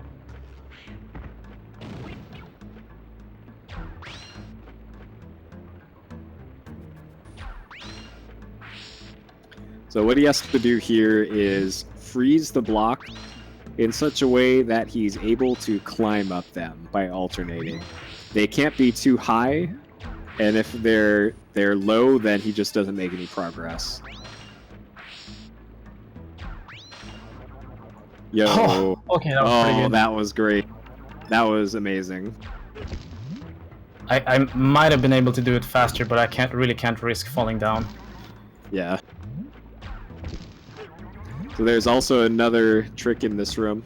If you do that quick enough, you're intended to make that block go down, get the rock from on top of it, and then jump from the rock up on top of that that block after freezing all the flames and putting them out.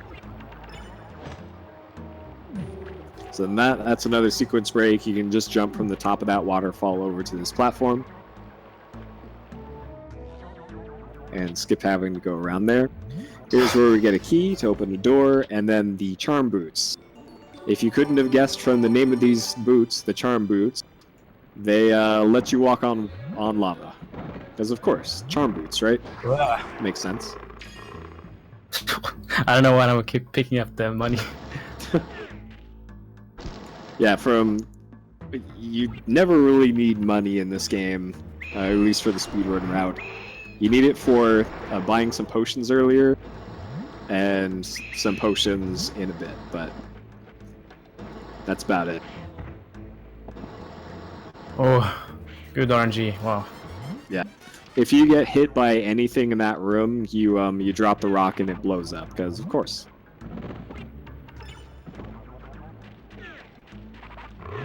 There's also a few different ways that this room can be done.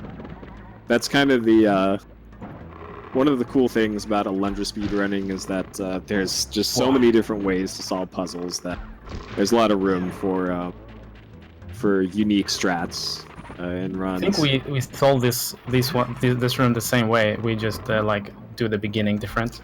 Yeah.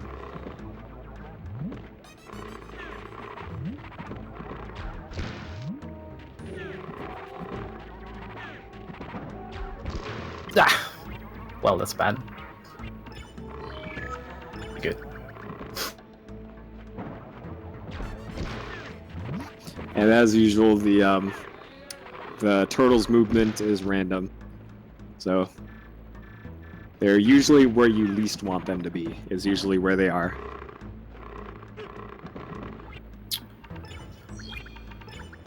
This is why I want Nava's charm in this dungeon. Yeah. So here's a nice little skip here. You're supposed to bring a pillar with you here, but again, iframes and using the collision of those things lets you just do that.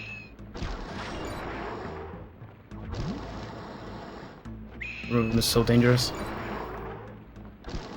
Yeah, if you have the Nava charm here, you can just walk right on through all that fire, no problem.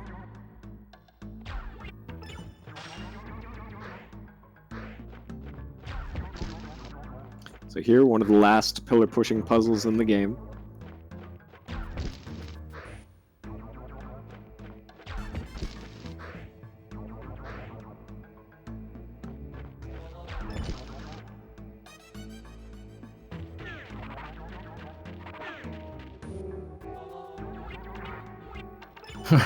Classic.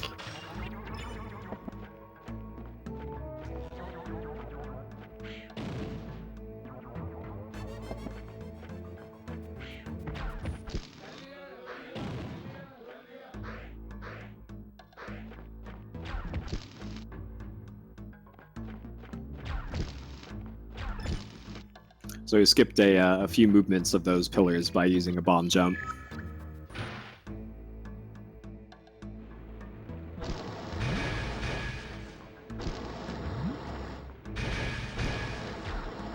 Oh.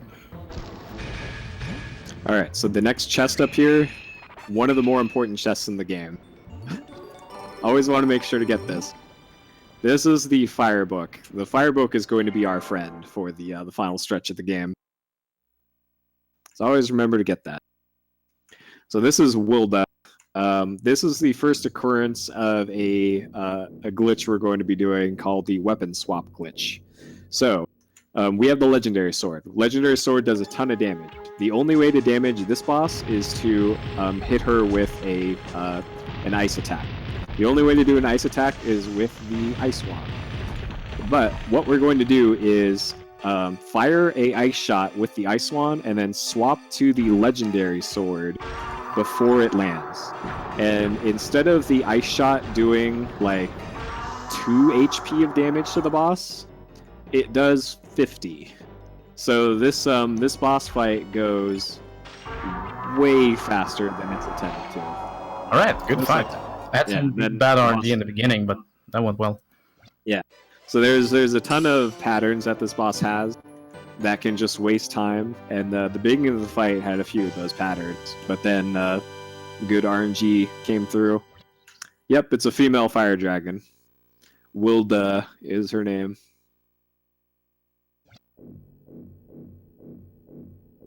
So here's Wilda saying, "Hey, you did a good job freezing me. Take this jewel. It'll open the final dungeon." Yeah, if you did this the intended way, this boss fight is like 10 minutes. Fun! Shh! Trying so hard to not stress myself up because of the pace. Well, you're an hour and 5 minutes against the splits that I'm comparing against. And these are old splits, I guess. Oh, okay. Because I have like a 525 or something.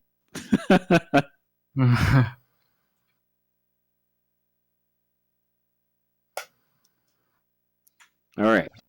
So luckily it teleported us out of that dungeon after the boss fight.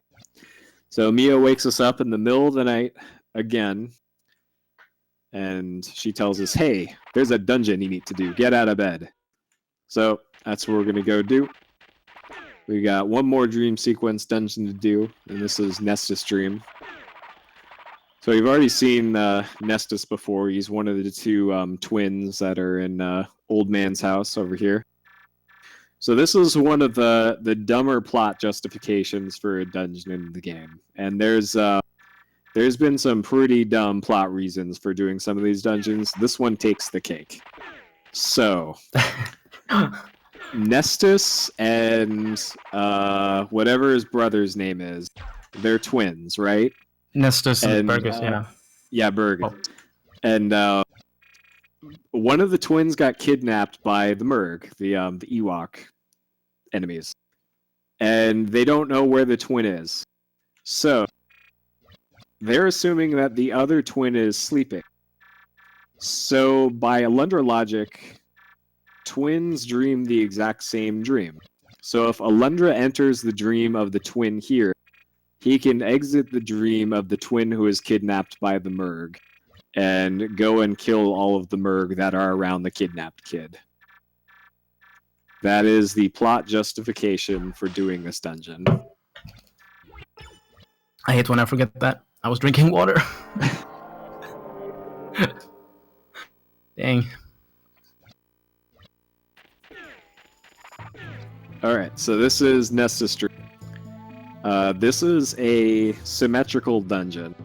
So there's two twins, because you know they're twins. And this dungeon is essentially split in half that are mirror images of each other. So if we see the pattern here that are being lit up on these switches, the mirrored pattern is what we need to do on the other side of the dungeon, which we just teleported to. So there, that opened up that. So that's one of the few puzzles that we'll actually see the in-game hint for. The rest we can just skip right to the solution, because it's always the same every time. So here we're gonna see the like full extent of the dungeon here. So that was the left side. Now we teleported it over to the right. It's a slightly different color, and you can see that it's mirrored. So we need to do something in this room to affect the block placement in the one to the far left. So that was the whole point of going over there.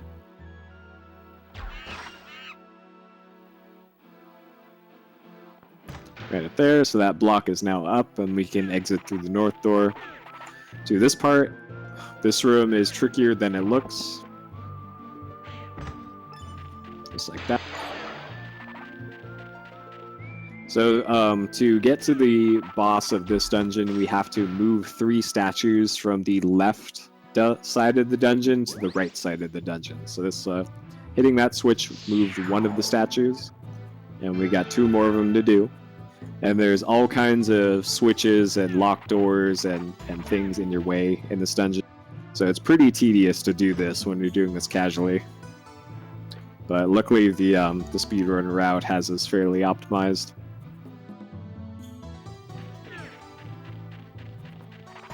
So here we got to hit these in a specific order. You find out the order by going to the other side of the dungeon and just watching and either memorizing or writing down which switches to hit in which order. Getting some small brain farts.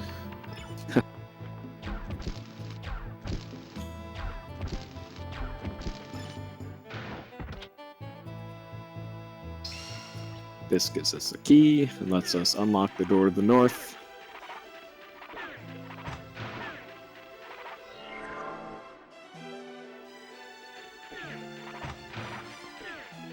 I'll point out again that this is a charity fundraising marathon for the California Fire Relief, and your donations go to a great cause. Keep them coming, folks. Thank you all, donators so far, and future donators. So now we're going to the second mirror room. Believe it or not, one of the harder parts of this dungeon is making it in between the torches after you break the mirrors, because there's pretty much no margin for error to make it through them. Okay, I think I got it. Yeah, I was a little got lucky though.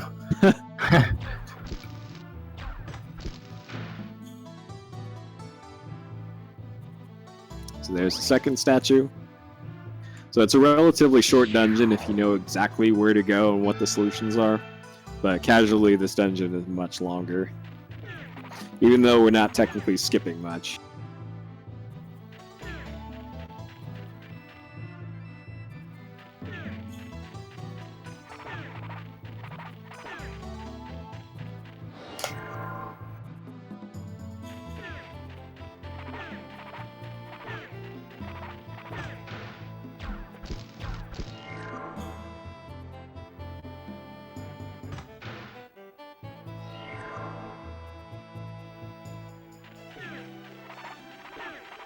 Alright, so all the gates should be open.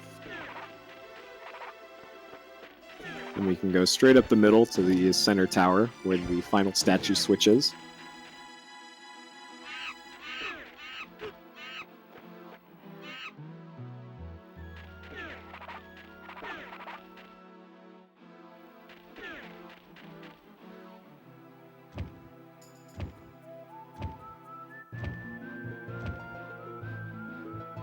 And this one, you just gotta light them up in the mirrored order.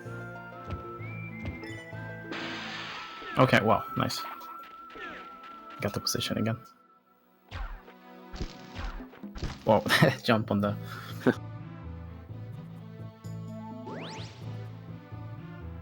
Alright, so the pathway to the boss room is now open. That spawns the teleporter down the center. So now we just got to make it back over there. And you could potentially get knocked off of these bridges there, and that's very, very bad if that happens. But luckily he made it through. So now he's just got to kill the 4 Merg in this room to open up the door to the southern boss room.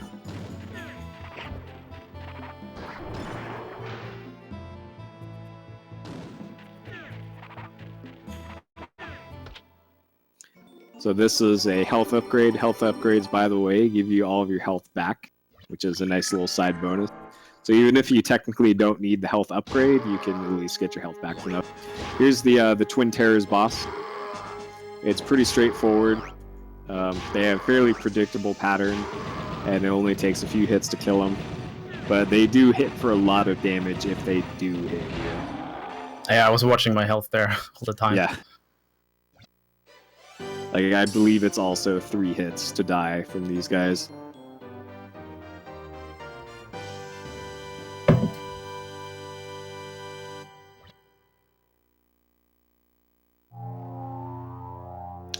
Alright, so that was the last fairly lengthy and fairly complicated dungeon before the last one.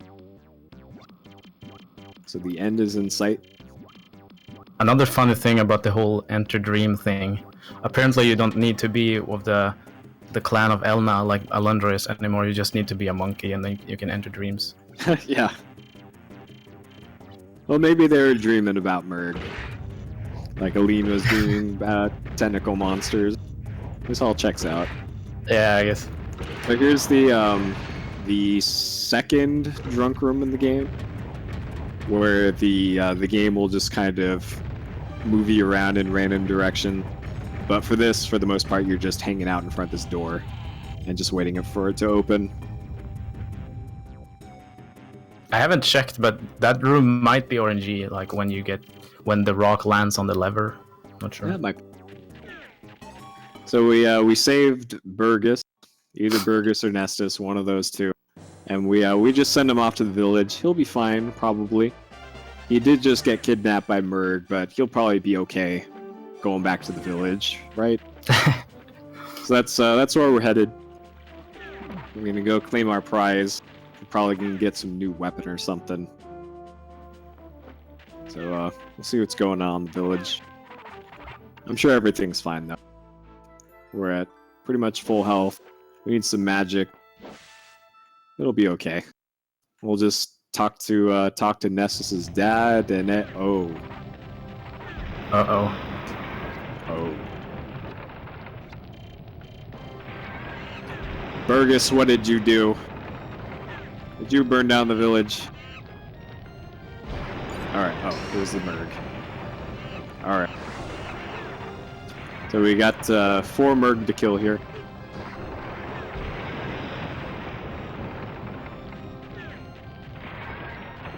And then they have this completely necessary victory screen. Yeah, we got him!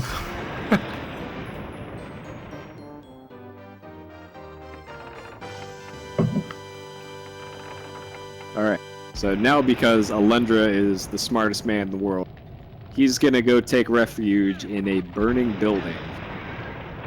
Right there, the mayor's house, currently on fire. But hey, everything's fine. See, everything's fine.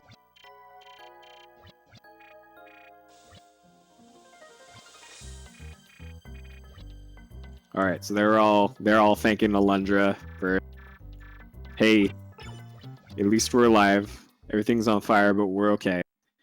And now, if you've ever played Skyrim or seen a Skyrim speed run, this is the equivalent of the council cutscene.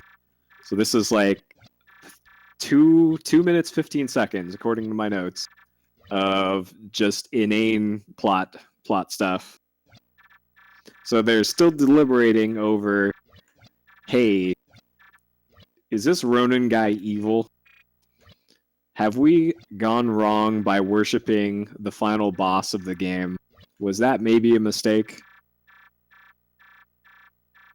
And the conclusion they come to at the end of this scene is maybe. Maybe is what they come across. And that's really all that happens here. I like that stare down also when Ronan is just staring at Alundra in the beginning there.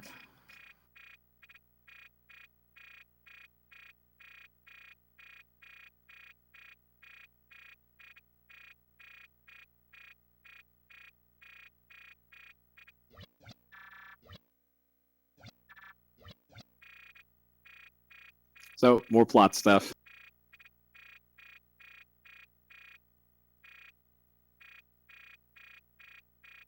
Alright, and then things get real after this cutscene.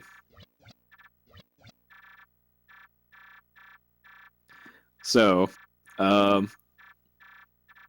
we are most of the way through the run now, and we are about to get our first and only armor upgrade.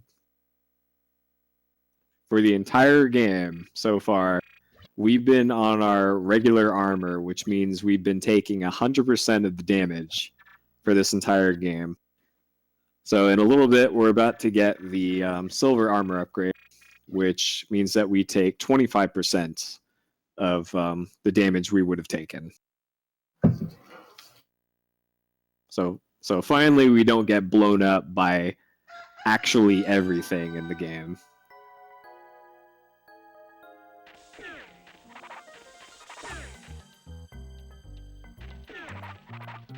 Yeah, the Japanese intro movie hardly spoils anything. The Working Designs intro movie is, hey, here's the whole plot for the game before you hit start. Whoops. So here's the silver armor upgrade. Maybe this too. Sure. The shopkeeper just kind of gives it to you. And these are some healing items. That's an MP restorative item.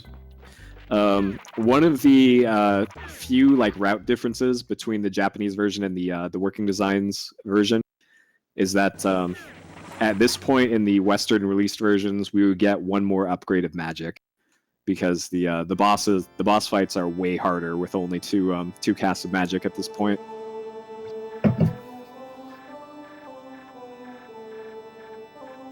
So here's the Ronan. only items I really needed was the potion and the armor, but I picked up another health potion for safety.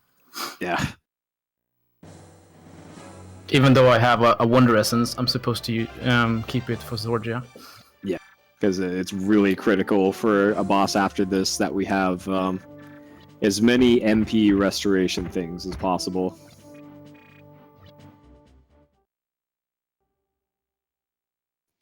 Alright, so this is Ronan. If everything goes to plan, the Ronan fight should be identical every time you do it. So Ronan has a few things that he can do. He can spawn some spiked balls around him that just rotate around. He has a laser on his right arm, camera right, and then he can also do this laser artillery thing. But if everything goes to plan, you'll never see that. So you also cannot damage Ronan while he's bent over there. So 2 hits, laser. I'm not sure what to use.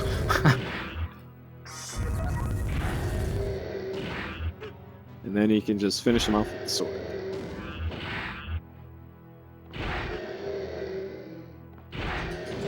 So if you if you leave the spinny ball things around him at least once, then he won't be bent over, and you can just keep hitting him.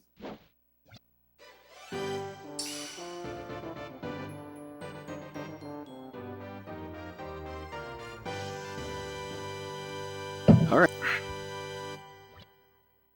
So we've defeated Sketchy Priest, and everything's fine, right? The town's saved.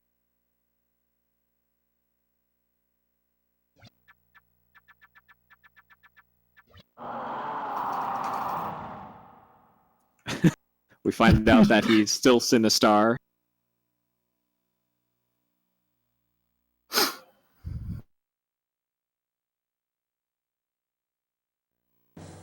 And now for real this time, you guys. This is the second to last plot section. I promise. Besides the ones in the final dungeon, After we're almost this there. cutscene, there's gonna be loads of gameplay. Yep. 3 dungeons in a row. If you count the last one being 2, but yeah. And this cutscene's especially amazing because we have the legendary sword right now. So keep that in the back of your mind. We have the legendary sword. So what's happening here is the whole village has gathered in the basement of the sanctuary, where they have been worshiping the final boss of the game all this time. That's one of the things that came up, one of the revelations, that, hey, we have this statue of the final boss of the game in the basement of the sanctuary, and also everybody in the village has been secretly worshiping it this whole time. Whoops. They didn't realize this might be a problem, that they were worshiping the final boss of the game, but hey, live and learn. So what they're doing now is they are going to dream and hope as hard as they can. They are going to use the power of imagination and hope to do their best to help out Alundra here. So they're going to put their minds together and be positive, give us some sweet gameplay stuff that'll totally come in handy. Alright, are you ready? They're dreaming as hard as they can. And what did they dream up? They dreamed up this sweet holy sword. Look at that thing. This tune is cool though.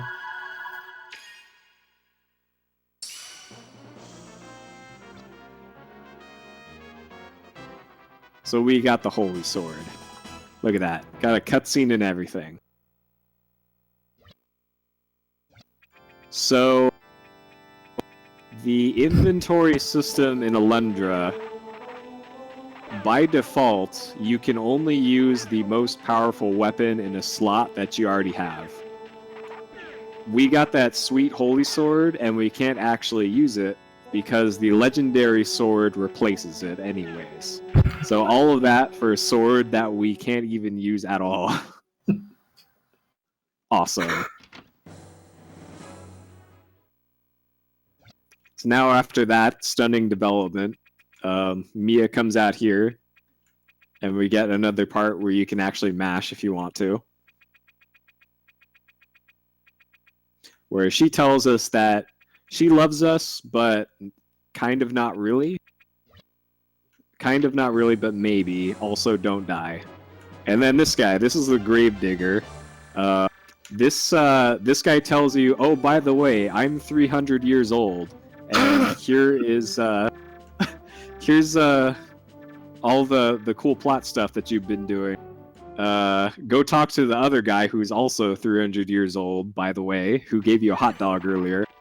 Go to his house, he's got cool stuff for you, including the key to the final dungeon. And, oh, by the way, since the shopkeeper is in the basement of the church, she's not here to tell us to not steal stuff. So we're going to borrow some of the stuff in the store. We need it more than she does. So we got that sweet health upgrade. Normally that health upgrade's like 500 Alundra bucks, but it's currently free because we set the prices when it's just us there. So I realized I gotta get a little better at choosing the right potion in fights, because if I had used the magic potion, then I could have just gotten a new one. But I used the wonder essence, so now I only have one way to get my mana back up. Ah well.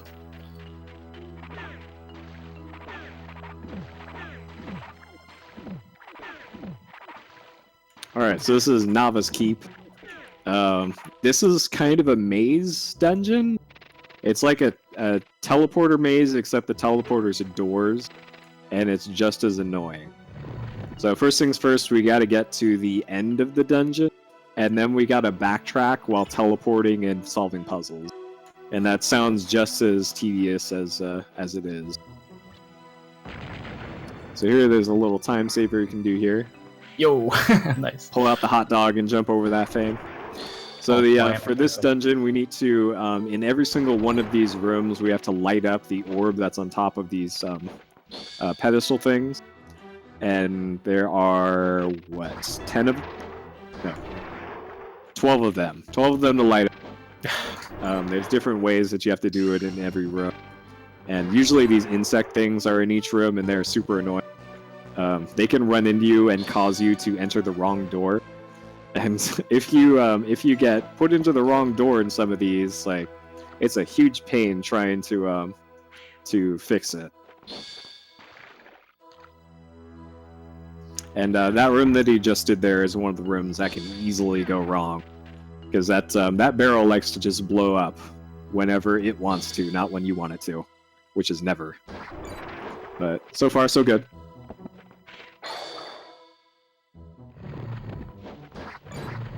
I love that one with the barrel. It feels so good every time. And we're getting revenge on the Mudmen here because we can just one-shot them.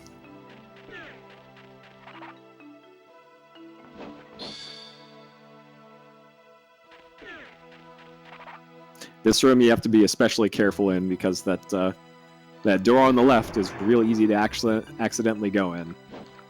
That's these fish though. Okay.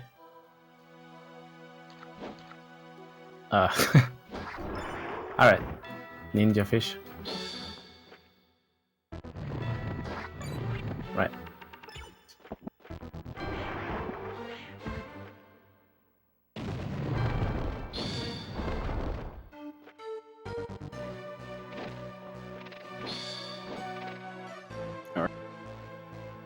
Alright. Well done. Pretty good. I don't know why I was wasting so much time trying to kill the enemies. But okay. We in there. Since I don't have the potion, I'll go and refill my mana in here instead. Yeah, the fight coming up is it's pretty critical that you have as much magic as you can to start the fight and during the fight, because this fight is pretty rough. In the Japanese version, the fight coming up might as well be the final boss. In the Western versions, you can get blown up pretty much at any point. But in this one, this is kind of the real last threat in the run. So here's the final jewel/sigil that'll let us open up the final dungeon. So we're capable of going to the final dungeon right now, but Lots of plot stuff, sir. yeah, good old plot stuff. So this is other 300-year-old guy. He gave us the hot dog earlier. It's been very useful. It'll be even more useful later. And he was safeguarding the final key to the final dungeon. But now this guy is here. He's up to no good in our neighborhood. And he won't let us leave until we blow him up. So we're going to go do that. This guy's got some really annoying patterns. Let's see how this goes. I'll give him serious time.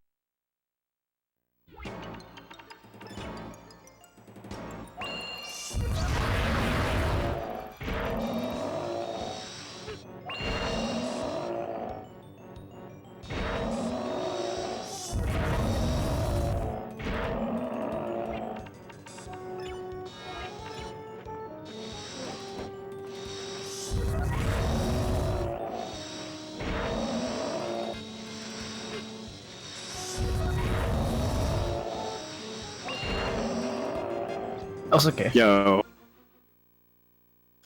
That went really good. So that's in that fight, it's super important that you hit the boss multiple times with the Firebook spell. That's what that spell is. And Zorgia, the boss there, can just kind of fly away during the animation of the spell going off. So it's important that you use the spell at the right time and in the right location. Like, sometimes you can get him stuck up against the wall of the area and get double hits really easily.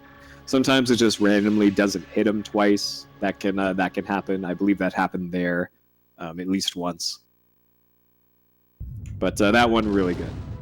And he got enough double hits that the lack of MP restoration did not really hurt that fight too much. But yeah, if that fight takes too long, he starts summoning more and more of those saw blade things, and things can get pretty rough from then on. So luckily in the Japanese version, the strats we use end the fight quickly enough that those aren't really an issue. In the US and PAL versions, though, that fight is almost twice as long, and you can see all the dumb things that boss can do. And It's quite a bit harder. So now we're heading over from Nava's Keep to the final dungeon in the game. Before we can get there, we have to turn in all of the jewels that we've been collecting throughout the game. Whoa. Yeah, this is one of the last spots where these guys control you. So we got to put these jewels on each of these pedestals around here to unlock the final dungeon. Some of these jewels are actually kind of missable. It's not like you can not get them in some dungeons, but if you didn't see the one in Reptile Lair, for example, you'd have to go back and get it at this point. And if you don't know that it's there, then, well, good luck finding it. Don't read chat right now, Spiriax. They're spoiling your pace. Please no pace updates, Vaughn. So we're turning in these. The final one is on an island off to the left, and this one's actually tricky to what to get to. So here, if you're not holding up when you're going off the waterfall, you actually fall into the lake below. And if you accidentally fall into the lake below, you need to go all the way down to the far south of the world map, and then all the way back up. And it is a pretty big trolley thing that the game does at this point. I do have a timer, but I've made it so I can't really, even though I have a timer, I made it so I can't read what the timer is. Yeah. Just because I want to save it. He just sees that he's on the right split. Like, I have a proper timer running. But anyways, he's turning in the final jewel here to unlock the final dungeon. The final dungeon is fairly long, but in my opinion, it's actually one of the easier dungeons in the game. Especially with the armor upgrade and the legendary sword. It's actually one of the more fun dungeons to do, and it's not that hard. It's just super long. And especially with the strats we're going to do. The good old hot dog strats, yeah. Get your hot dogs ready. So I've been talking about the hot dog for most of this run. You guys will finally see the true power of the hot dog and Alundra soon enough. We still have to do the outer lake shrine first, though. It's not the real MVP until the inner lake shrine. What?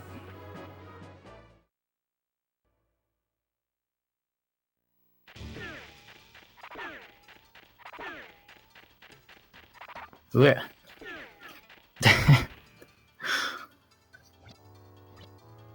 Yeah, I agree. Ouch. The tight sprints there.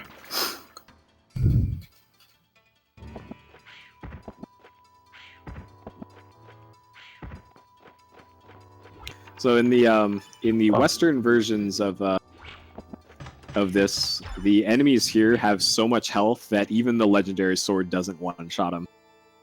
That's just how unbalanced the Western version is in regards to the HP for monsters.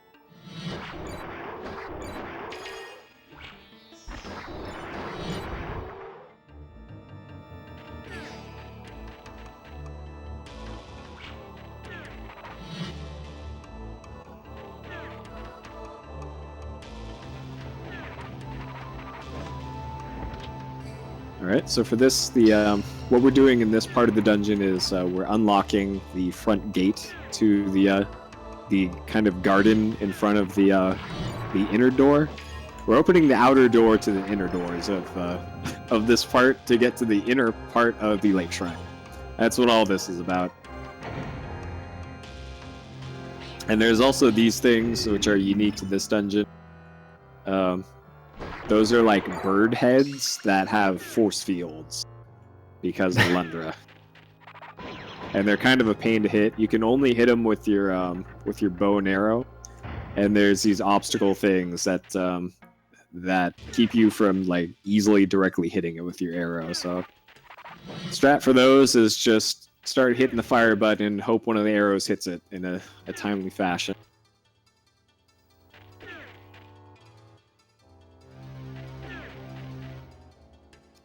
There we did the right side, and now we do the left side. There's a little bit of a sequence break here. Not much. It skips like backtracking in another room.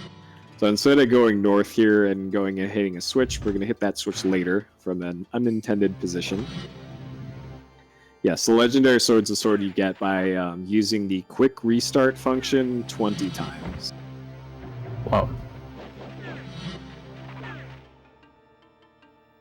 I know in like some strategy guides and some parts of the internet it says 16, but it's 20 is how it works. I don't know where people got the 16 number from. I think maybe the official strategy guide said 16, but it is most certainly 20. So here we're going to hit this switch from down here. To hit this, you have to be able to use the wand to hit that switch without going through the door transition. All right. Yeah, it takes about... Yeah, I think I went somewhere around even there. Might have lost 2 or 3 seconds instead of doing what you're supposed to. Yeah.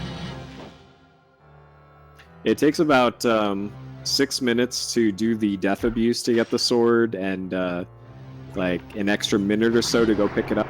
But it saves about 15 minutes over the course of the run, so it is absolutely worth it. Just getting a bit confused here.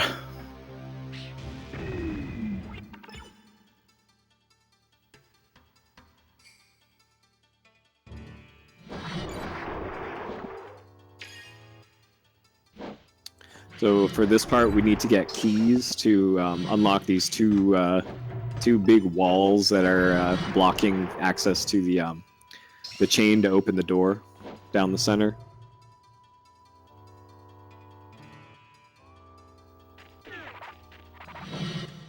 Yeah, there's nothing specifically in the game that tells you, hey, you gotta die 20 times. So it is a little weird trying to get the sword if you don't know exactly how to get it.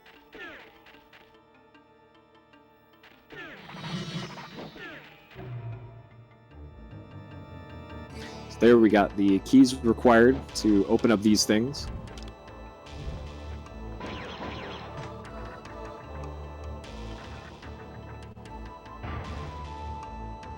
Yeah, if only there was a charge attack to the lightning sword. Yeah. But it's still stronger than the charge attack of the second strongest sword. Yeah. Also, the way that the speedrun beat smells us, we don't exactly use the legendary sword that much, actually.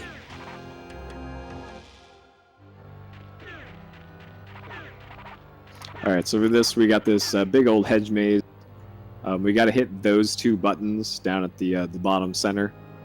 Those light the torches, and then ultimately open the center doors into the inner lake shrine. We got to take a very, very weird path to get to the one on the left, though.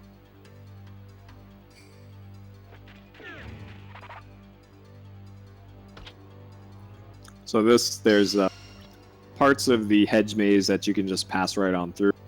It took me a while casually to realize that that's how you're supposed to do that, as it's not super obvious that you're able to pass through those.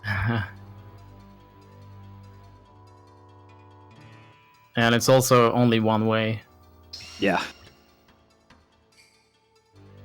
But luckily, once you realize that, this area is pretty straightforward.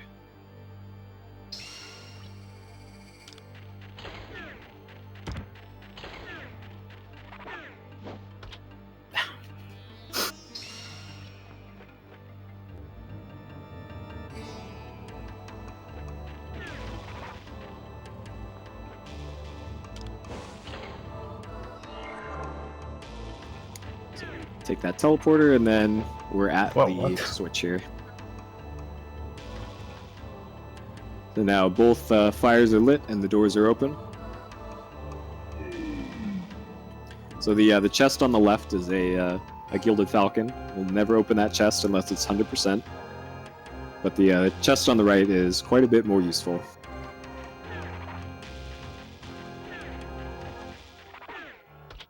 Because it's got a magic seed. And magic seed gives you 1 more cast of magic, so we now have the 3 crystals in the upper right of the screen. That means we've got 3 casts of magic in our magic pool. So now we're in the Inner Lake Shrine. Run up through this door where we get the last little break in the run. I think I'm gonna do a quick bathroom break. Okay.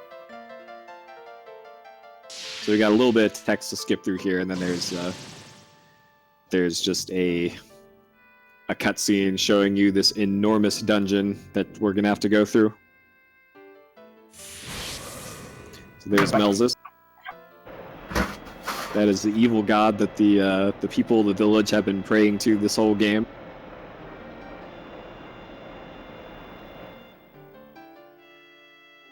So there's all the machinery is stopped. So that's something that we're going to have to fix to make it through the dungeon.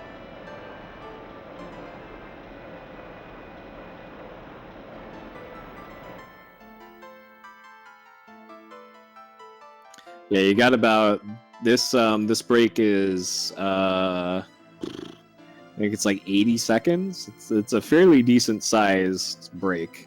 Like that's one of the nice things about speedrunning Alundra is that they have good enough length breaks and they're evenly spaced throughout the run, which is nice. Some of the longer games I run don't quite have such friendly spaced bathroom breaks. Hey, you made it back. All right. Yeah. When I do Plenty of that, I time. feel like I should bring like a timer or something, so I know that I don't need to rush, because I have plenty of time still.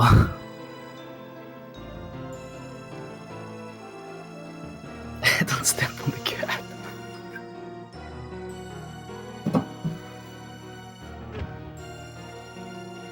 All right. So this dungeon, it's got 3 floors plus the roof and the outside parts. It's got center parts, left parts, and right parts. So there are a ton of areas in this dungeon. It's just enormous. So first things first, we're going to head up to this part here to just go get a key. And then we're going to head to the far eastern kind of tower. I guess it's a clock tower. So we're gonna go start hitting switches over there. I'm glad if you point out any like routing mistakes I do here, because in practice recently I forgot that statue guy up in the very far left in the beginning. Okay. Made it kind of annoying with the switch there. I think I should be fine though, but still, okay. You never know. This dungeon is too big. There's low enough delay that I can point it out. So I'm pretty sure you use the same route that I do. Yeah. Okay. We do the same. All right, so we're now in the far eastern part of the dungeon, where we got these really tall rooms for him to go to. So he's gonna head up right onto the top of this area.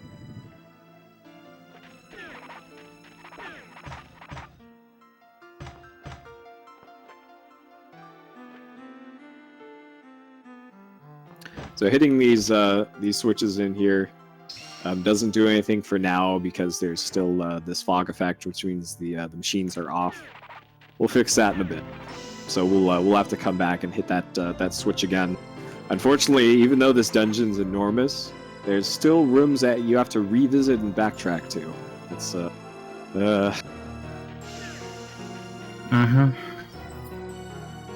But hey, at least the route is fairly easy to remember.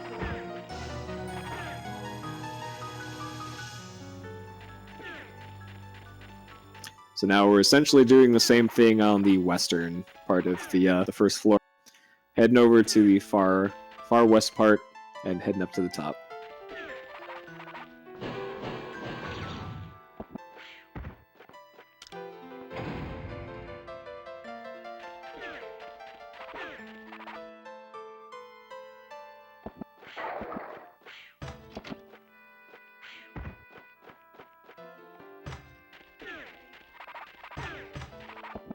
So this room, when we revisit it later, is going to be much trickier. But the first time through, it's not so bad.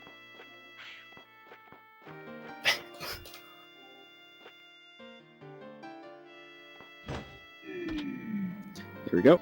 So now the fog effect is gone and everything is moving again. So now we can start hitting buttons.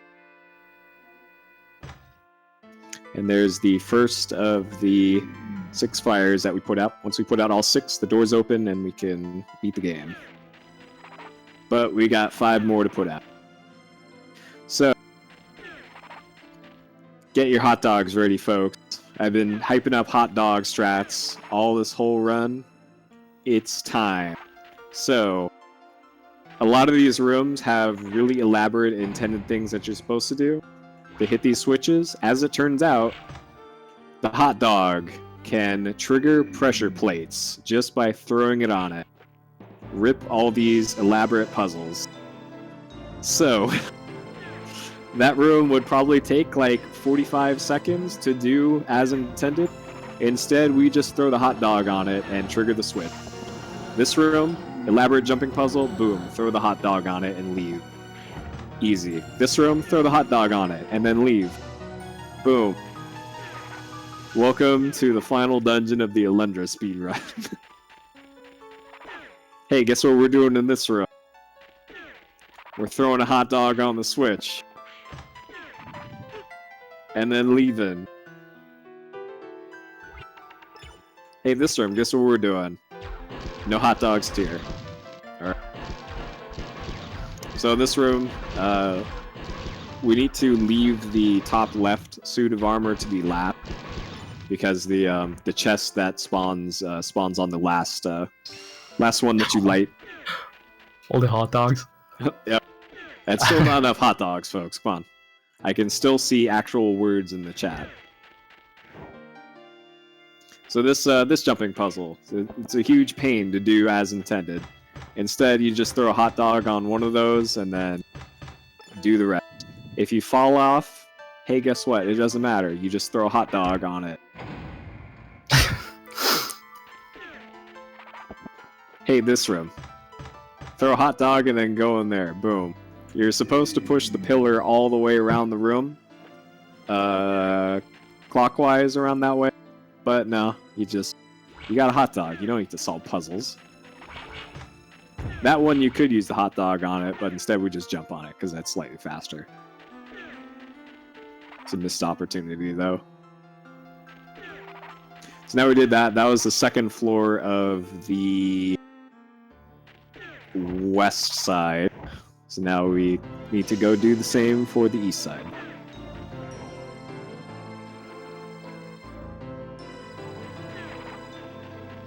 East, yeah, east top, yeah. Yep. Yeah, you're wondering why Sonic likes chili dogs. Hey, Alundra did it first. The same deal, hot dog strats, hit both buttons. Intended solution is to break that suit of armor. It has a, I believe, a barrel underneath it. This is, second to last time we're ever going to see these horrible enemies. The teleporters. Oh well.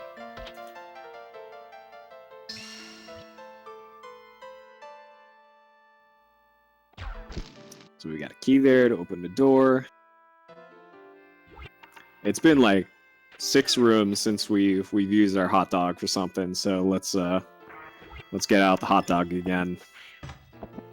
Alright, good.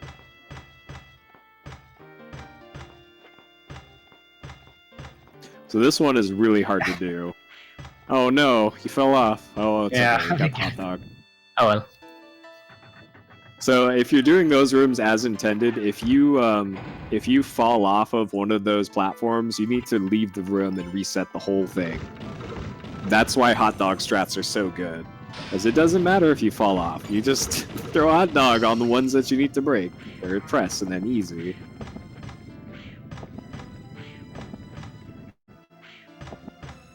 I know, right? The legendary sword is the second most useful item in Alundra. The firebook is the third most useful. The hot dog, number 1. So only 2 switches left. We're cruising through the dungeon now. So we got one more switch to press here, and then we gotta go outside.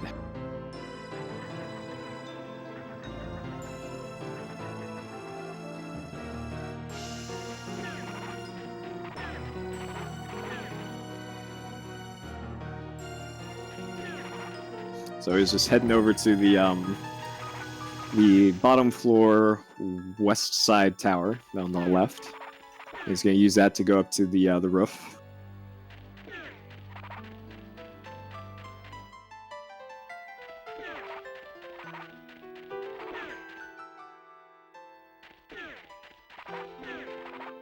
Yeah.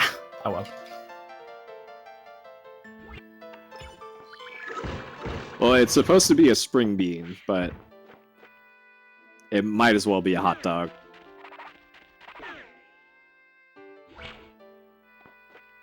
As it's a magical bean that you plant in these little circular planters. But come on, it's a hot dog. All right, cool, good. Good. Sometimes the teleporting enemies in that room can just really troll you, but luckily that was really clean. They didn't get in his way.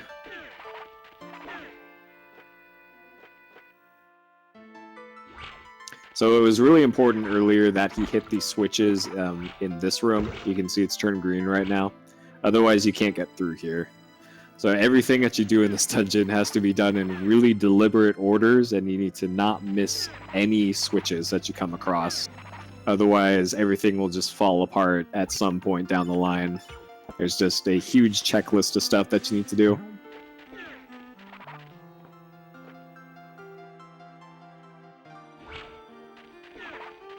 So now we're just traveling across the roof over to the east side of this part.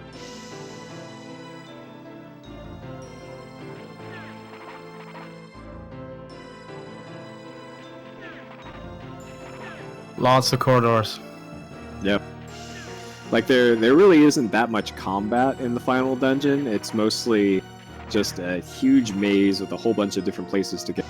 There's a ton of rooms that we just never even see in the speedrun. That a lot of them just have items like Wonder Essences, and some of them have the I think it's mostly like restorative items. But there are multiple, like plenty of rooms that we're just running past and never see in the speedrun.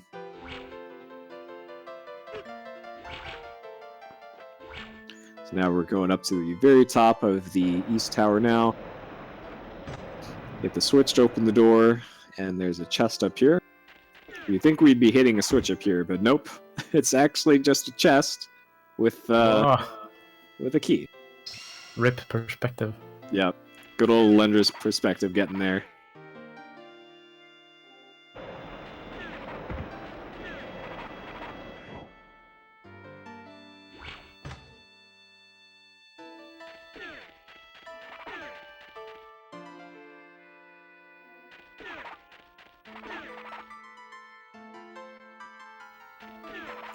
Alright, almost there. A few more rooms left. Coming up, the hardest puzzle in the game. Yep. This last room, I don't know why they even bothered with this. Alright, you did it. Got it.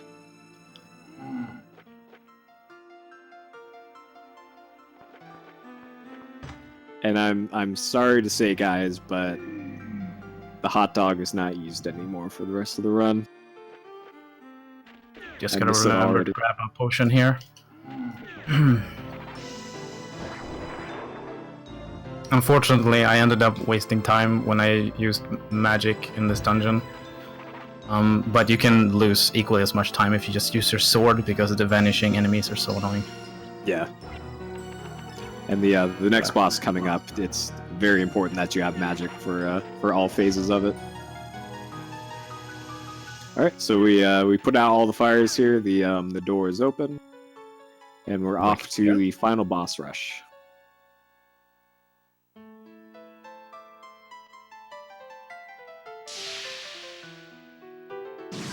Yeah, hot dog weakness. The only things weak to hot dogs in this game are the switches in the final dungeon. So here's Mel's. He just says, "Hey, it's time for the final boss rush."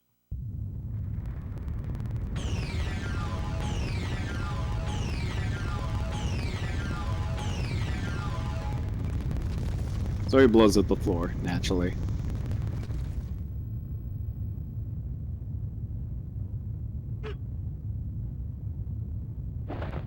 and then suddenly dragon. Alright. So, like the previous dragon boss that we faced... Actually, never mind. Strike that. Strat for this boss is we're just going to use the fire book to blow him up. Because this boss has fire attacks, so naturally we would also use fire attacks to kill it.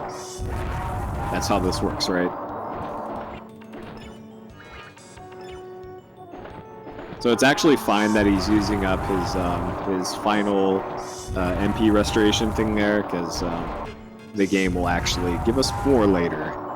It actually does a nice thing for once. This is another fight where he would benefit from having the Nava Charm to negate fire damage, but this boss is easy enough on the Japanese version that you don't really need it. So here we got another very, very short cutscene where the villagers are hoping and dreaming for Alundra to... Did you hear this sound glitch before, Puri? No, I don't actually have game audio on right now. Oh, okay. I've done this whole thing without any game audio. Oh, okay. Well, it's kind of funny, like, if you hold sprint and just stand still, you will hear the sound when you the stand in start place a sprint over this whole thing.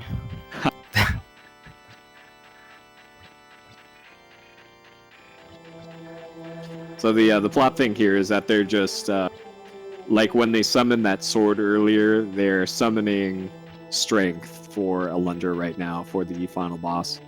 So he's going to get all of his health back, all of his magic back, and they're also going to summon a Wonder Essence into his inventory. So he'll have another one to use for the next fights. So the next boss is going to be another application of the weapon swap glitch. So this boss is weak to fire attacks. So it'll be a combination of the fire book and the fire wand with the swap trick to take out the boss. At least that's the strats I use. I don't know if Spiriax uses different ones.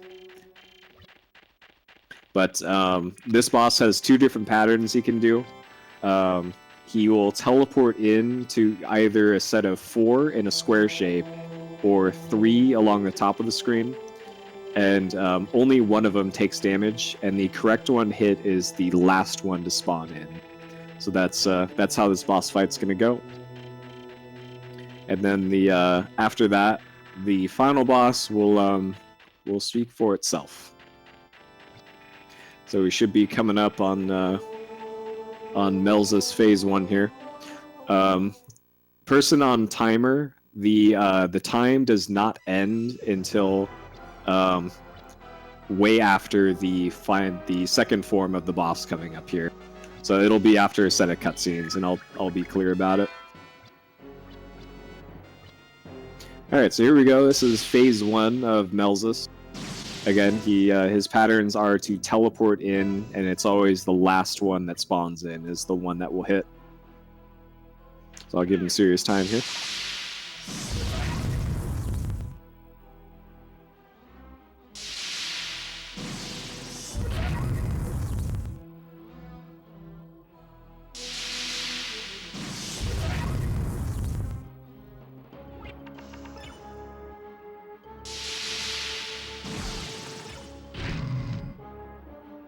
Okay, got him.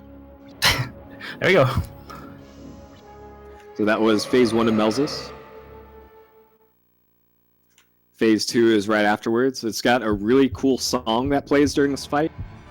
Too bad we don't hear it. We hear the intro to the song. Because this is how you beat the final boss.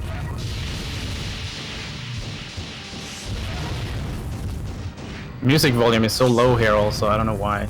You can like barely hear it. And there we go.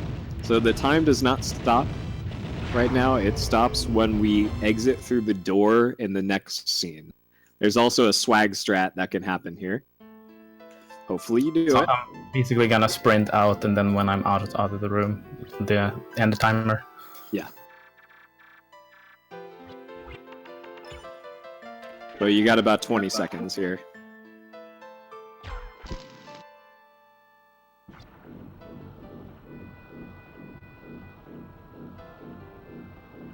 So this is, oh no, you beat me.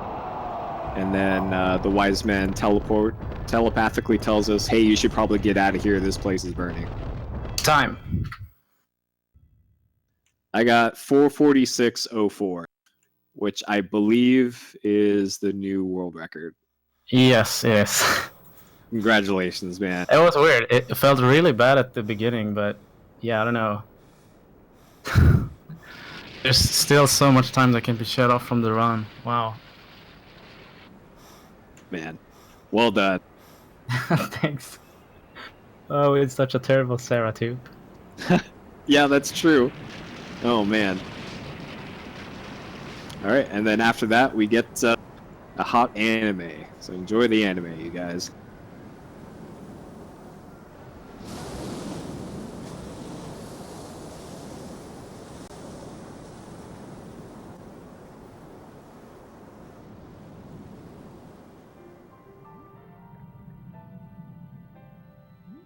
What's that?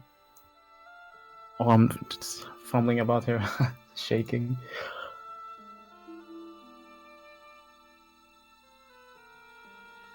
Yeah, it beat it by not a minute, but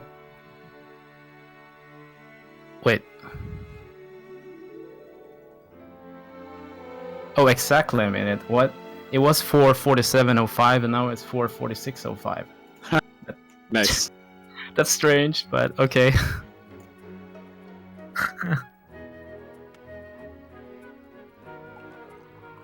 But it's cool having a run like this being the record. Maybe it should stay that way. I don't know. Nice, congratulations. Oh, thank you. Yeah, that was actually really enjoyable to say the least. And I did stop the timer a bit late because I kind of forgot that I actually had splits running under the timer, and I only split the first half, so timer on We got stream our was that's slow. okay. we had both timers too. Alrighty. Yeah, that was quite something to say the least. Something I have to say about, like, in the beginning, the rough start. Basically, my SCART splitter was making the image of my CRT and the capture card die out whenever there was white on the screen. And I'm glad I chose to go with console after all, because after like a third into the run, I stopped checking if sound was still on, because I was just like, oh, it's probably fine now. But then at the end of the run, whenever it got white, the capture card didn't even die out anymore. So it's just like really inconsistent, but yeah. Yeah, I it almost guess that's good that it didn't like screw things up because of my setup at the end there. indeed. It almost appeared like it needed time to warm up or something like that. It's kind of interesting. Not really. It was just because well, I don't know. I just needed to reset the computer to because otherwise I don't know how to get the sound back on my capture card. Thank you, everyone. Yeah. That was quite a blast. Remember to follow Spiriax, who just apparently got the record in this, and also Puri, who was commentating throughout most of it. Because you do speedrun the game as well? Yeah, time to time. I'm nowhere near as good as Spiriax, but hey, it's a fun run to do. By the way, if anybody's interested in running Alundra, we have a Discord with a very active community in this, and there's also a video tutorial series that I made. So the video tutorial series should get you through your first run and well on your way to learning base Spiriax strats, if you two would like to speedrun this. And if you just want to play it casually, this game is very cheap on PSN, so if you just want to play it through casually, hey, it's like $5 on PSN. So it's a great game. I suggest playing it. Yeah, some great tips there.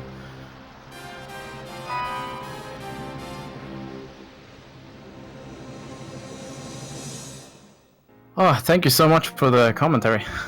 Hope you had as much fun as I did. Yeah, no problem. Congratulations again on the world record.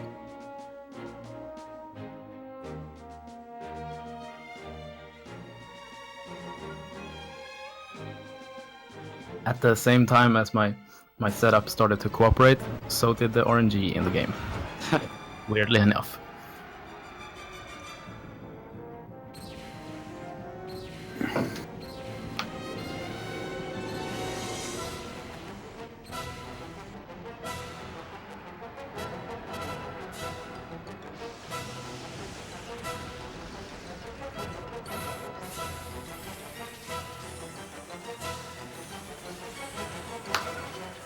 That is quite the ending cutscene. Yeah, it's almost at the end. Unfortunately, the Japanese credits do not have a special thanks for Mountain Dew like the Western ones do. Good. It's one of the few flaws.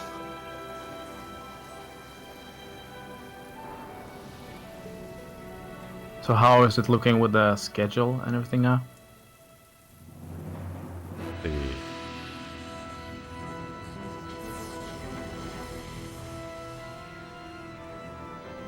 Because even though I finished like 16 or like, yeah, somewhere around 15 minutes before estimate, not sure how much the trouble in the beginning took.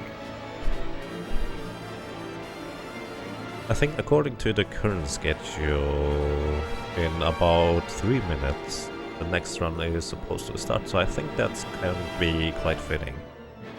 Stinger P said he is going to be ready, so that should be a smooth transition. So yeah, once again, thank you very much to Spiriax for running, for Puri for commentating. That was definitely a pleasure. And to Thank remind you as well.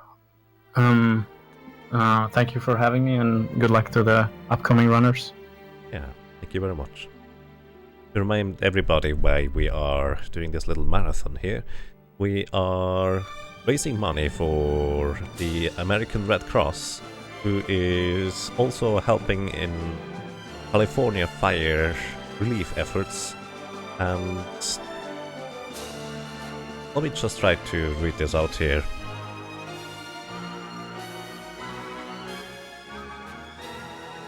So, we are working with the American Red Cross to raise money for their wildfire relief campaign in the state of California. Much of the money raised will be going towards the costs of bringing food, shelter and clothing to people and animals in the major areas affected by wildfires.